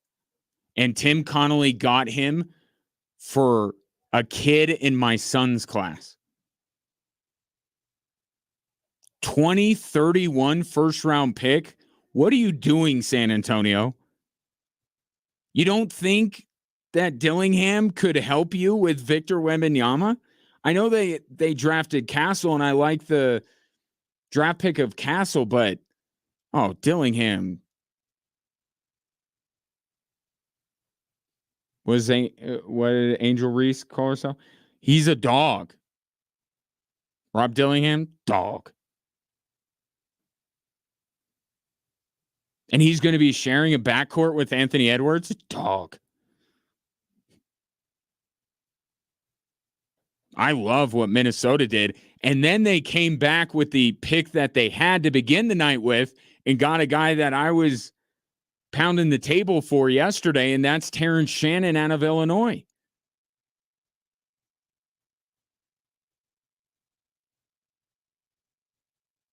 So Lakers having Connect fall into their lap, and Minnesota doing what they did. Probably the best two things that happened in that first round last night. But I wouldn't go too far down the list without mentioning Deron Holmes.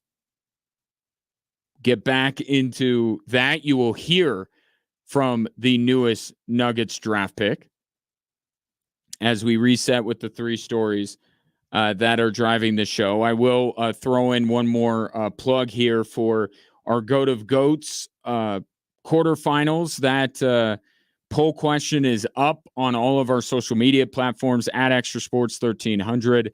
Who should move on to face Michael Jordan in our semifinals, Tom Brady or Tiger Woods? You can vote on that up until tomorrow's show. On that topic, we'll get to this text and break for the top of the hour.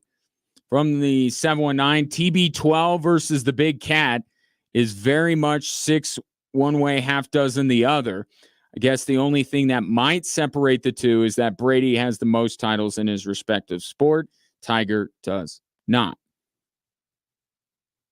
And that's interesting, right? Ranking at the top of the list. And it was what Jack Nicklaus proponents, like my good friend Jay Ritchie, host of Tee to Green Radio, when we had this conversation, he went with Jack. He said Jack still has the most majors. So that's legitimate, right? Tom Brady is the greatest winner that his sport has ever seen. That carries a lot of weight. Tiger Woods is not. But the way that I look at it is during their peak years, which is Brady in New England and Tiger from 97 to 08, Tiger Woods burned brighter. He dominated more. He didn't share the spotlight. It was all him. And an entire generation of people picked up a golf club because of him.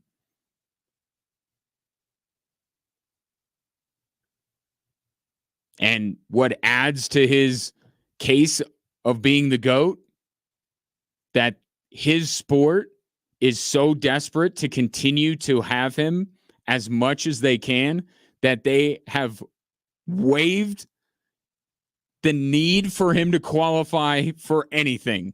Just show up, Tiger. That's how much they still need him. And with football, we already moved from Brady to Mahomes, and now Brady is the guy that gets roasted and is going to be on Fox. Tiger still has a stranglehold on his sport. But when you throw out that somebody is the greatest winner in their sports history, and therefore one of the greatest winners in sports history, it's a compelling case for Tommy. Cast your vote at Extra Sports 1300, Facebook, Twitter, and Instagram. Coming up next, we'll do a clean sweep. All three stories that are driving the show are about the Denver Nuggets.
Hello there. Welcome in. Drive Time Sports with me. I'm Ryan.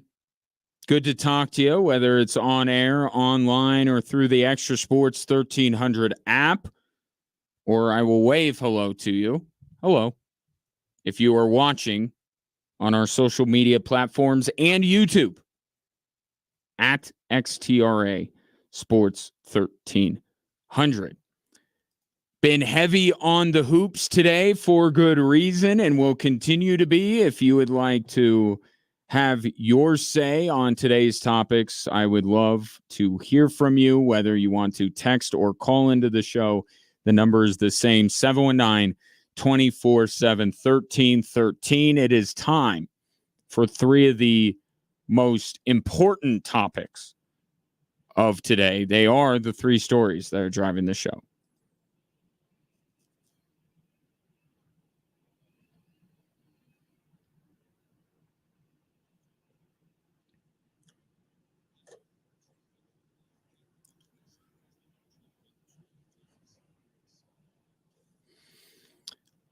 All right, let's start by hearing from the newest Denver Nugget for story number one. Oh, yeah, that's perfect. Great fit. Saw something that I get free sauces from Wendy's, so that's pretty cool. But other than that, I'm just excited to get out there and play. It's a great team, great organization for a reason, and I'm going to get better, and I'm going to keep going. An auspicious introduction to Deron Holmes, who the Denver Nuggets moved up 6 spots to draft last night in the first round. Yes, that is a real thing, that Wendy's was going to give sauces to, I think it's also nuggets as well, to Deron Holmes because he was selected by the Nuggets. At least I would imagine that is the impetus behind the Wendy's promotion. But Deron Holmes is a great pick by the Denver Nuggets because what they needed was depth. What they needed was scoring.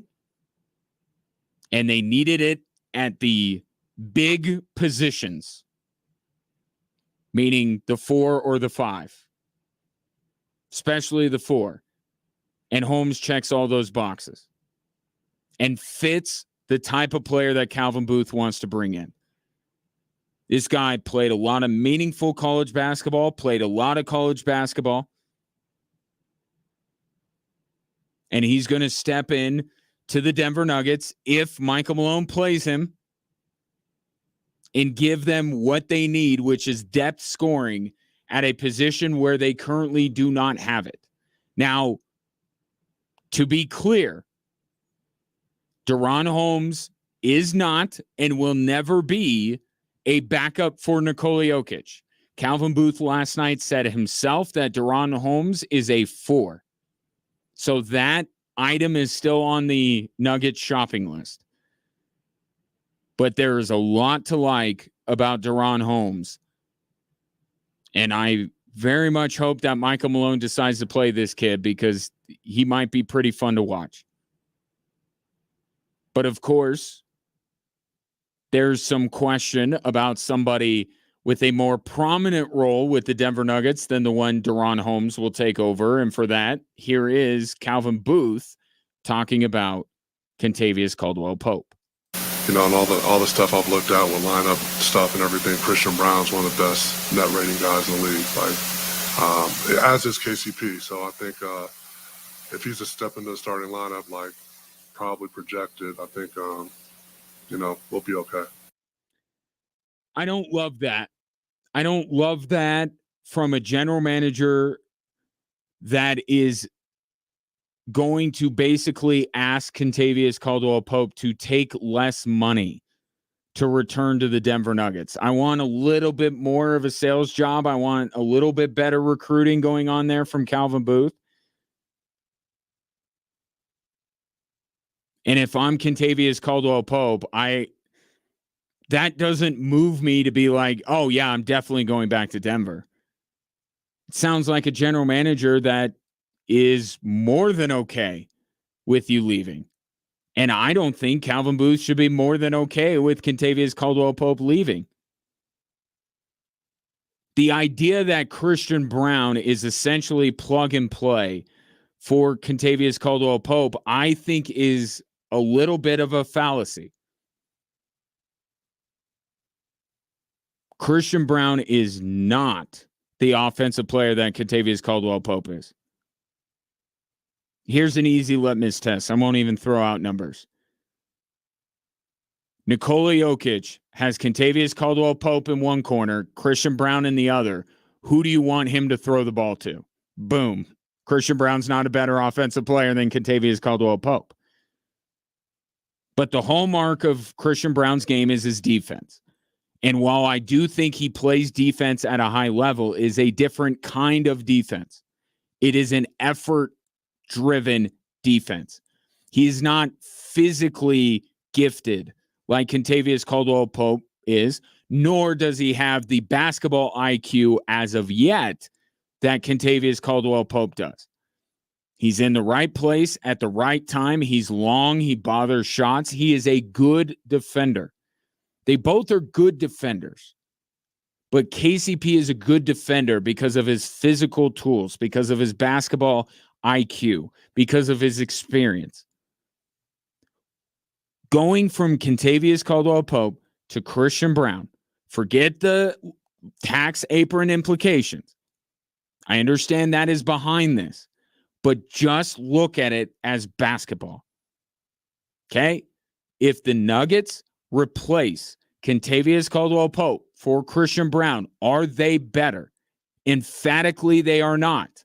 Are the Denver Nuggets the same amount of good with Christian Braun in Kentavious Caldwell-Pope's role? No, they are not. That means they are worse. They are worse without Kentavious Caldwell-Pope. They are not a better basketball team for letting KCP walk. And in a Western Conference that it feels like the margins are razor thin between the Nuggets, the Thunder, the Dallas Mavericks, the Minnesota Timberwolves, to say nothing of the team that currently holds the Larry O'Brien trophy waiting on the other side of the bracket, it feels like them being somewhat worse without Kentavious Caldwell-Pope matters. Because last year, them being some amount of worse without Bruce Brown mattered. So to be that flippant that they'll be okay. I understand putting on a brave face. I understand having confidence in the team you have assembled, but we're not even to July 1st. How about a little salesmanship? How about act like you want this guy back? Because I think that they are better, and not by a razor-thin margin, with Kentavious Caldwell-Pope in his current role and Christian Braun in his. But all hope may not be lost for the Nuggets retaining Kentavious Caldwell-Pope, although it cost them something. Here's story number 3. Watson got it out there by G.G. Jackson. He goes to the left hand. Goes out on top over to Reggie Jackson. And a 3. Good for Reggie.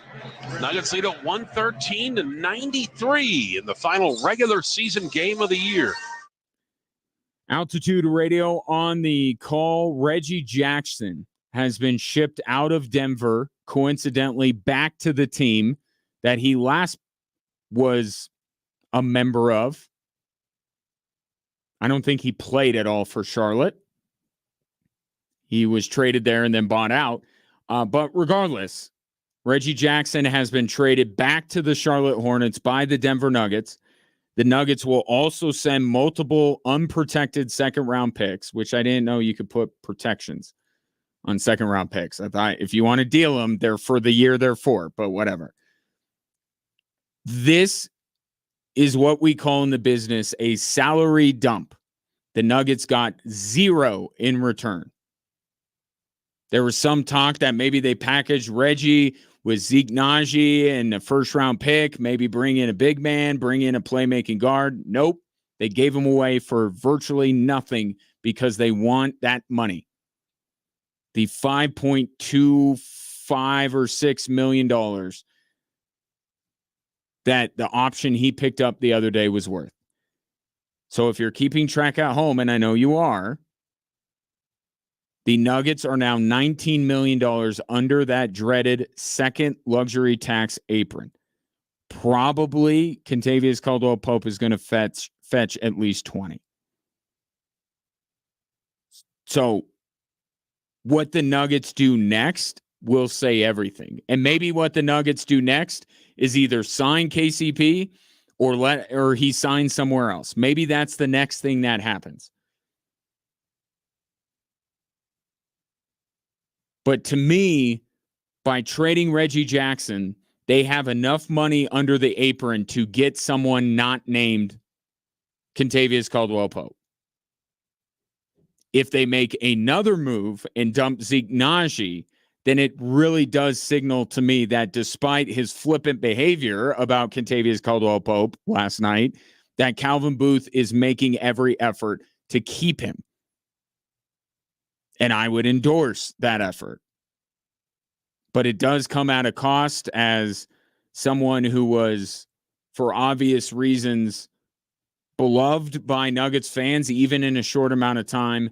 Reggie Jackson is a cap casualty as they either try to re-sign Kentavious Caldwell-Pope or have more flexibility to replace Kentavious Caldwell-Pope.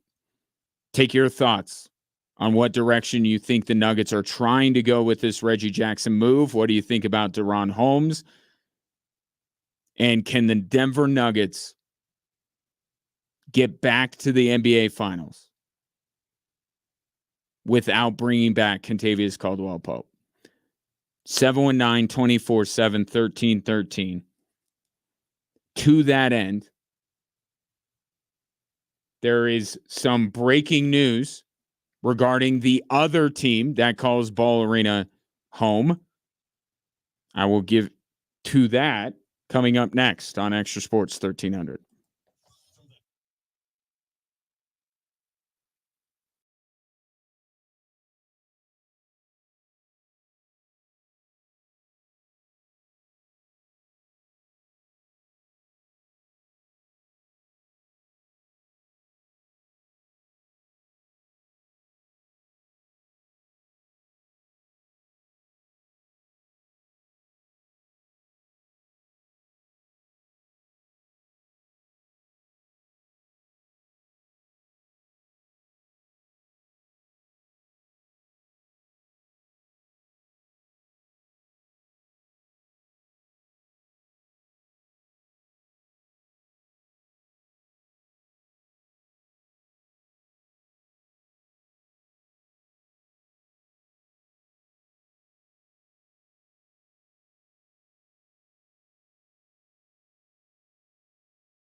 All right. Kept you waiting long enough. It's not the breaking news that you will ultimately most hope to get this evening, but I think it is significant as the NHL Awards is going on right now. And Nathan MacKinnon has won the Ted Lindsay Award, which is basically the player's MVP. The last 3 years, it has been Connor McDavid, Austin Matthews, and Connor McDavid, and now Nathan MacKinnon has won it. And I'm not, let's keep it in perspective. We care more about the Hart Trophy, right? But this is significant. That Nathan MacKinnon was voted by his peers as the best player in the National Hockey League, or had the best year, as it were. Because again, best player on earth, that's a bigger question, and I think Connor McDavid still holds that down. So could winning the Ted Lindsay mean that Nathan MacKinnon wins the Hart Trophy? That is not, you can't necessarily make a direct line when it comes to that. But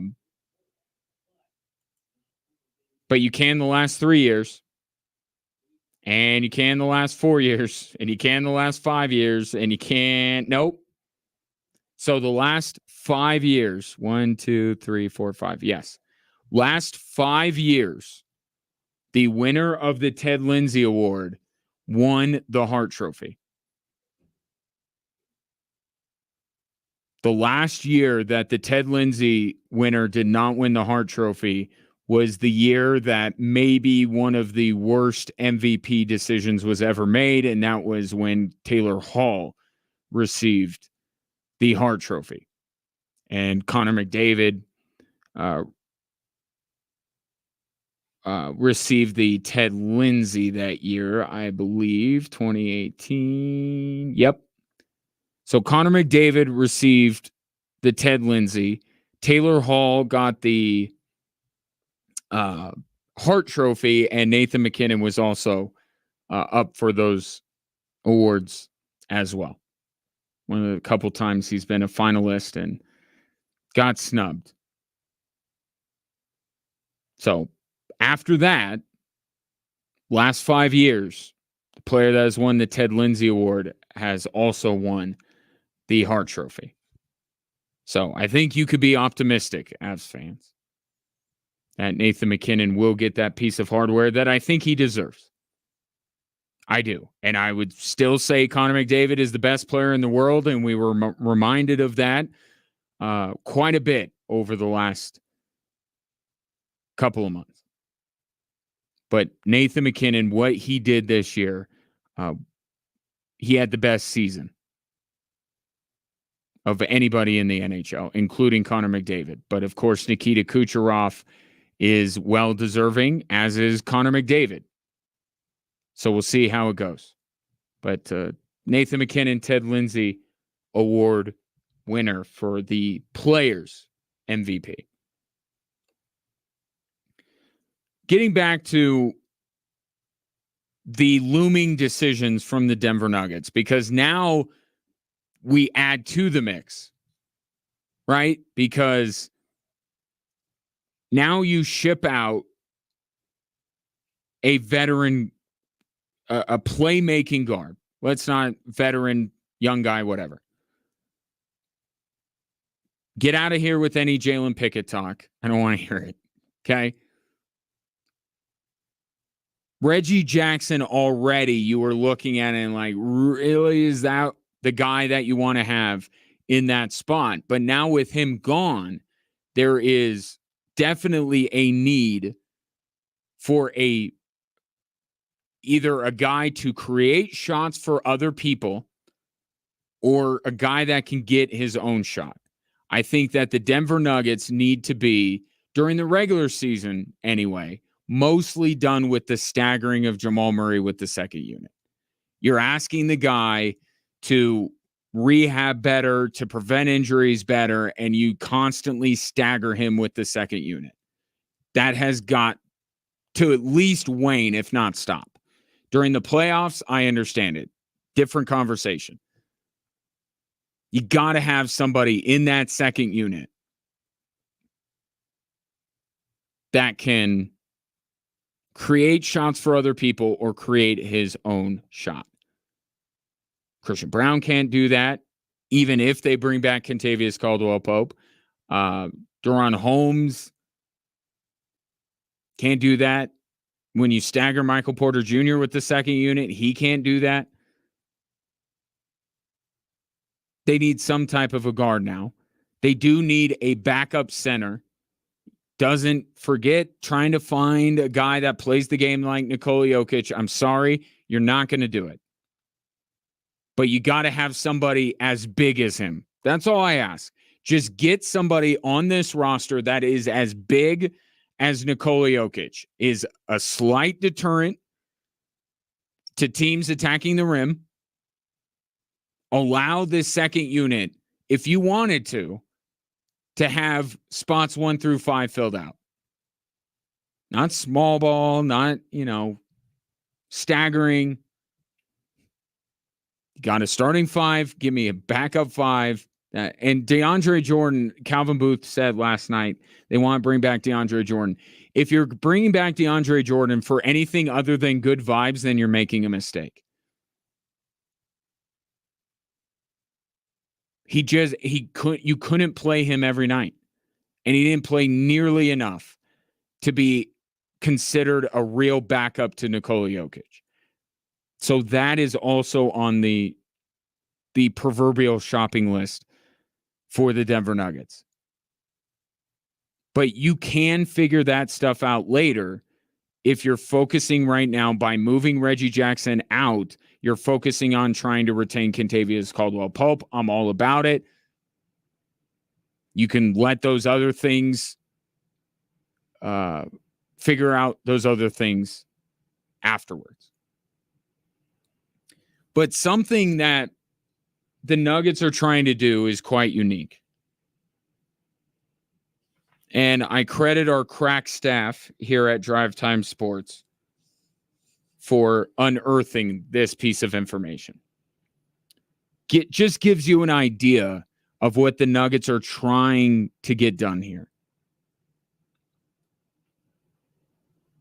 If we look at the Raptors title in 2019 as kind of a line of demarcation, the end of super teams, the start of true parity, 6 different champions in 6 years, starting with Toronto. If we look at that as the line of demarcation for Adam Silver's NBA, which comes along with some very stiff financial penalties if you want to be willing and dealing and spending a ton of money, right? Starting with that, of the 6 champions the NBA has had, 1 has had anyone younger than a third-year player in their playoff rotation. And you don't have to Google it to know. You know off the top of your head, that was the Nuggets and Christian Brown. The only team to have won a title over these last 6 years that has had a player that is in anything less than his third year of the NBA. Boston had Sam Hauser in his third year. Warriors had Jordan Poole in year 3. Bucks had Dante DiVincenzo in year 3. Lakers in the bubble had Caruso and Kuzma both in their third year. Raptors had Pascal Siakam and Fred VanVleet in year 3. Nuggets had a rookie in their championship rotation.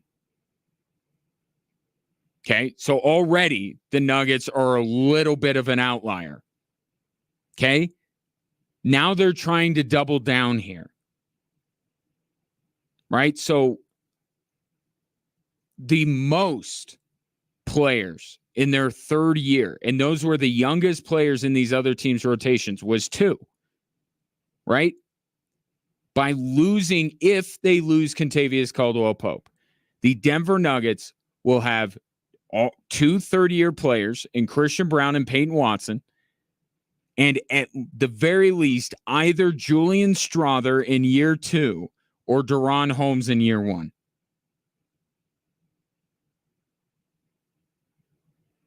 And really, think about Julian Strother. Isn't he kind of a Peyton Watson-esque second-year player? We didn't see a lot of Julian Strother. But if it's a...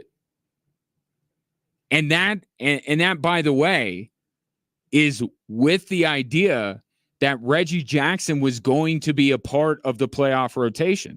Now he's not even on the team.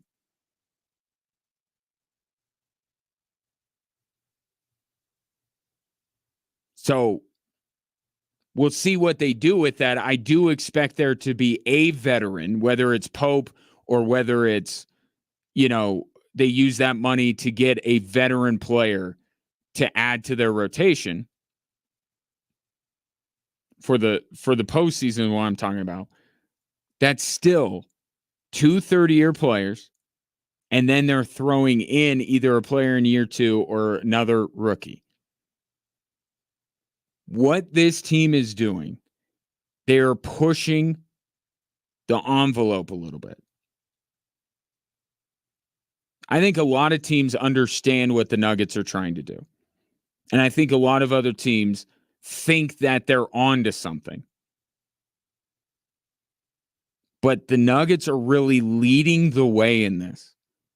This is really their thing, and we'll see if the copycats follow.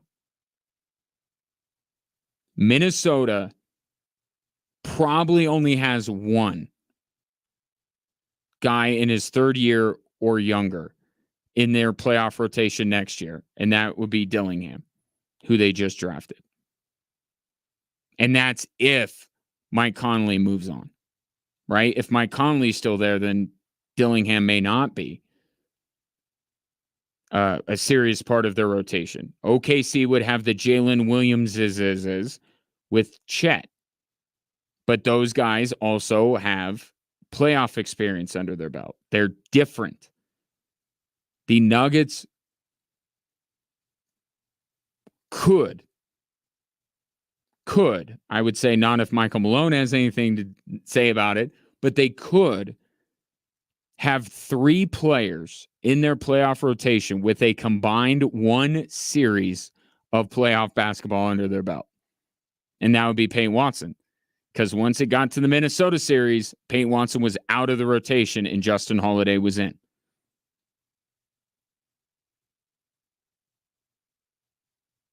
I'm not trying to use this to say that Calvin Booth's plan is not a good plan. I think he's trying to see around corners. I think he's trying to get ahead of things.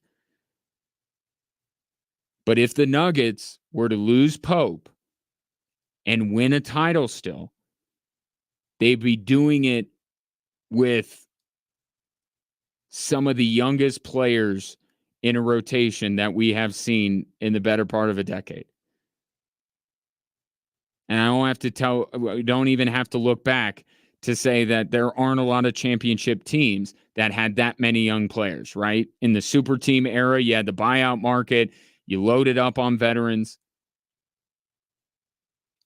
They're pushing the envelope a little bit. And I think that's why Michael Malone is a little hesitant about all this.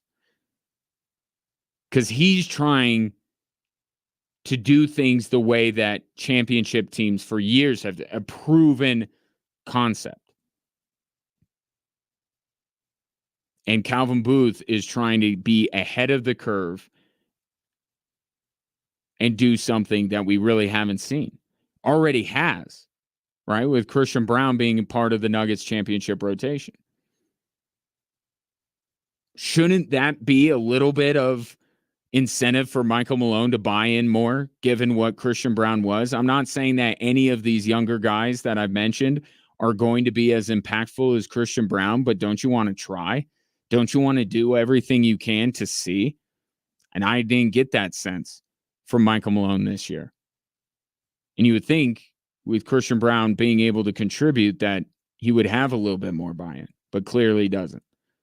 Will he this upcoming season? So we'll find out.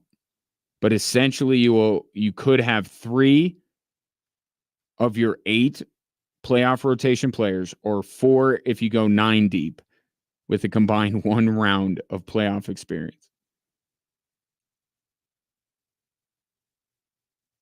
This second apron stuff is truly uncharted territory.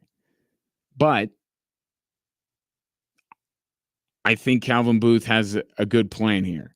I just like the plan a little bit more if Michael Malone would have played Peyton Watson in the Wolves series and played Julian Strother more last year.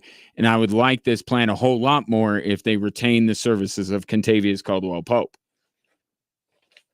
719-24-7-1313. The NHL awards continue.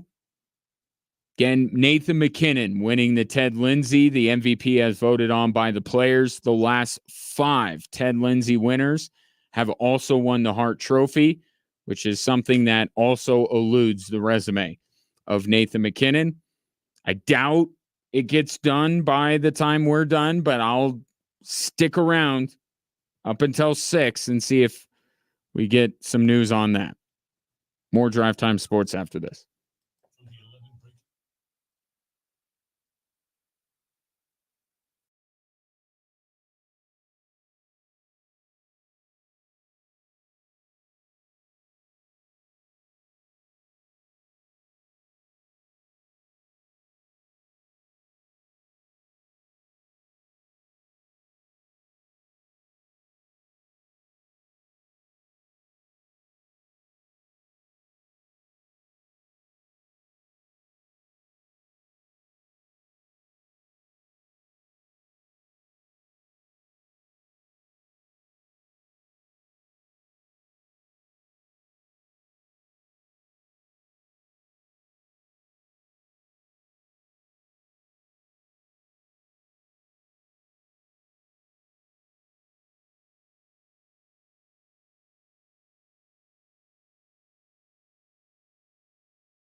The Rocky Mountain State Games is Colorado's largest sports festival with over 12,000 athletes competing in nearly 40 different sports.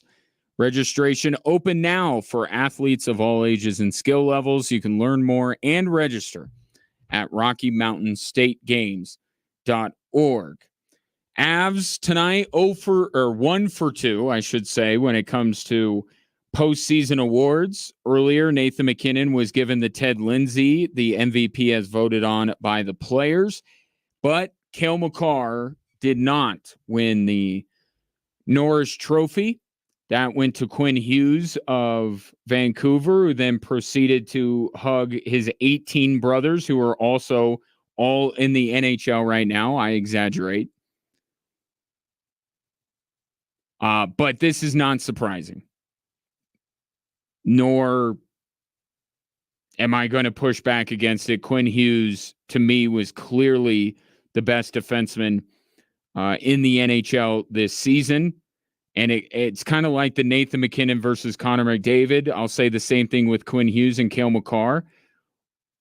You know who the best defenseman in hockey is? That's Cale. Now, if he's going to be viewed on the same level as Bobby Orr, he's going to have to win more of these trophies. But I think you could say that this wasn't Cale Makar's best campaign, and Quinn Hughes was outstanding, and Cale Makar is still the best defenseman in hockey. But Quinn Hughes absolutely deserved it. Another award that the Avs were not eligible for, nor do I remember any time in the recent past or believe any time in the near future that the Avalanche will have somebody in the running for this. The Calder Trophy for the top rookie in the NHL, to no one's surprise, went to Connor Bedard of the Chicago Blackhawks. Have the Avs ever even had a finalist for the Calder Trophy? Cale, Nate, right? They were both. So I shouldn't. Did Cale won the Calder? What am I talking about? He had to win the Calder Trophy, didn't he? My comment was more in a reaction to the lack of. Yeah, he won it. What are you doing, Ryan? Exaggerating again. Cale Makar won it. I just mean there are not a lot of guys that will be eligible in the near future for the Colorado Avalanche for this. But yes, Cale Makar won and as did Nathan McKinnon, as did Gabriel Landeskog. But it's been a while. 2014 was Nate, and 2012 was Gabriel Landeskog. It's both an indictment of their minor league system, but also like when you're one of the best teams in the NHL, you're not drafting high, so you're not getting the best rookies. So Avs have won that plenty. They need to win a Hart Trophy. And if history is any indication, Nathan McKinnon will be walking away with the Hart Trophy later this evening. What else? Oh, so I talked about my favorite picks, and Deron Holmes would be on the list. I do really like the selection of Deron Holmes by the Denver Nuggets. I like Dalton Knecht going to LA, and I like Rob Dillingham going to Minnesota more. But there also has to be my least favorite pick, at least of the first round, and that is this guy. With the 9th pick in the 2024 NBA Draft, the Memphis Grizzlies select Zach Edey from Toronto and Purdue University. So the comparison I will make with the Zach Edey is kind of like the Broncos drafting Bo Nix. Okay, not that Zach Edey is going to be asked to be nearly what Bo Nix is going to be asked by the Denver Broncos to be. Nor am I saying that necessarily Zach Edey is a better basketball player than Bo Nix can be a quarterback. I'll let time figure that out. My comparison of the two is that I don't dislike the player. I don't dislike the fit with the team that he was selected by. It was a reach based on the board. And that's what we do, right? There's two ways to look at the draft. In the immediate, you look at the value on the board. Did you get the best player for that particular slot? The Broncos did not do that with Bo Nix, and the Memphis Grizzlies absolutely did not do that by taking Zach Edey at number 9. That doesn't preclude either from looking better in the longer term, which is when we just look back and say who are the steals, who are the busts of the draft. Zach Edey can have a productive NBA career. He's not going to be able to do all the things that he did at Purdue, but he will be a deterrent to some degree for teams trying to attack the rim. He will be able to set screens and get guys open. He will draw a lot of attention on both ends of the floor. But the idea that Zach Edey has an MVP in his future, is going to be a key piece to a championship team, I just don't see that. And that is kind of also a similarity to Bo Nix. But he could be a productive player, a good member of the Memphis Grizzlies for years to come. Getting him at number 9 is a reach. A massive reach. There were times in this draft process, and I'm not trying to say that I agreed necessarily with it, but there were times that Zach Edey wasn't even viewed as a first-round pick, and he ends up going 9. I can't help but wonder if Dan Hurley giving him his vote of confidence maybe influenced some thinking in NBA circles, since everybody in the NBA loves Dan Hurley so much all of a sudden. But I think Zach Edey could be a good player. It's sticker shock. I think that's what it is, right? It's a form of sticker shock. You paid the 9th overall pick in the draft for Zach Edey. You paid the 16th overall pick in the draft for Bo Nix. There's some sticker shock to it. But it doesn't mean that either can't turn in to very good players in the NBA and the NFL. But my expectation for both coming into the league is not that high. And I would certainly say that I expect more out of Bo Nix than I do Zach Edey. But they can both go on to have very productive, long careers. But again, judging on the best players available, the value of the pick, probably my least favorite pick of last night. My second least favorite pick is today, and that's Bronny. I just don't like what he's walking into. I would have rather, it's not about whether he's the 55th best player in this draft. He very well might be. The landing spot he's going to, I think, is not good for him, despite what LeBron and Rich Paul may believe. But we'll see, right? We judge these drafts right away, and then we judge them a year, 2, 3, 4, 5. We perpetually do it every single year. And we'll see with Zach Edey. But I was shocked.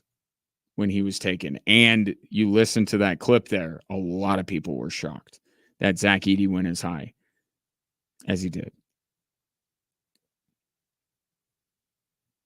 So now we're on to what? Free agency starting in a few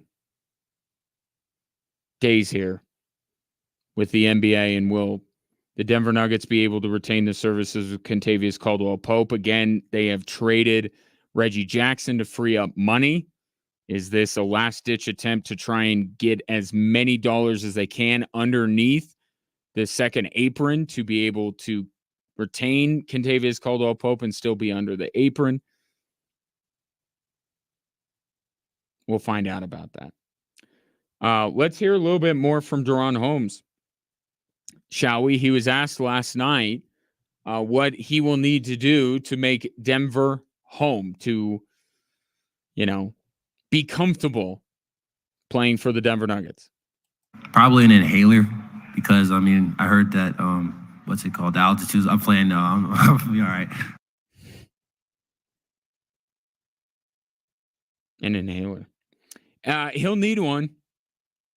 He'll need one. Oxygen tank. When he first gets to Denver, he'll need one. But soon his body will acclimate, and he will be, as all Colorado athletes are, super athletes. That's the way altitude works.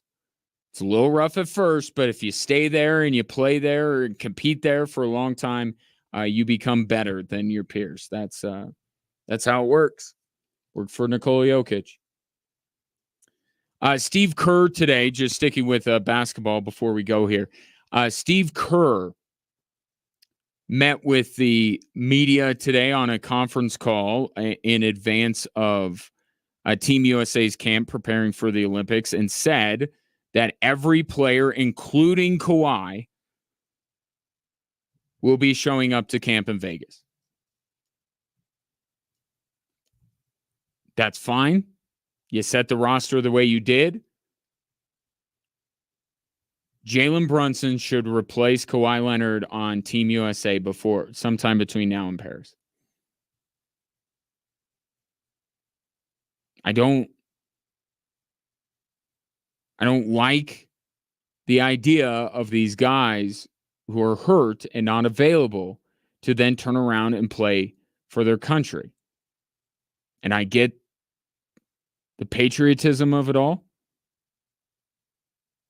And I understand that USA basketball does not necessarily choose based on what they are accomplishing in the NBA that season. But it would be weird, right? Kawhi Leonard perpetually unavailable for the Los Angeles Clippers, kind of why that whole thing never worked in LA. And yet, instead of, avoiding more injury, because maybe he would be medically cleared. I'm talking about risk avoidance. I can't imagine the LA Clippers are thrilled with this, especially if they end up losing Paul George. And Kawhi's all they got. And it's not like Kawhi, because there's part of me, I remember Mark Cuban being honest, and I appreciate his honesty, that he didn't love the idea of Dirk Nowitzki playing for Team Germany. But the gray area of this is when an NBA player looms so large for their country. And as I'm saying it, maybe this should be an argument for Caitlin Clark to be on the women's Team USA. But let's just keep it in the NBA. When it's Giannis for Greece, when it's Jokic for Serbia, when it's Luka for Slovenia, I understand that those countries' governing bodies will be like, we need this guy. So we can't win without him. He's the biggest star we have. Team USA can't find somebody to replace Kawhi Leonard. He's not one of the 5 or 6 most important players on Team USA.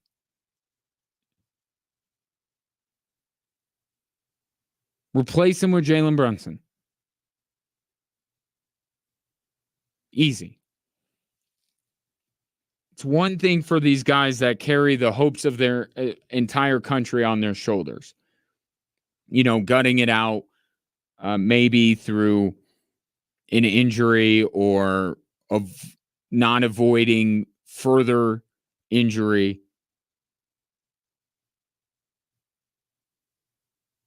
It's one thing for those guys. It's different for Team USA. There are enough guys to not play Kawhi Leonard. But he'll report like everybody else will. And Joel Embiid, right? Embiid's still on Team USA, isn't he? That whole thing. Again, it's going to be fascinating around these parts if Serbia goes up against Team USA and Joel Embiid is the center for Team USA and Nikola Jokic is the center for Team Serbia. Oh, it will tear this state apart. Looking forward to the Olympics. About a month away. A little less than that. No, about a month. Opening ceremonies on the 26th of July. That will do it. Still, no, it's the guy that on Instagram that does all the impressions that's hosting. We do not know yet whether Nathan McKinnon wins the Hart Trophy, so we'll leave that for one of the biggest stories tomorrow on this program. Enjoy the rest of your evening, and I will talk to you Friday at 3. Make sure you vote on our GOAT of GOATs. Tiger or Tom at Extra Sports 1300, Facebook, X, and Instagram. I'll talk to you tomorrow.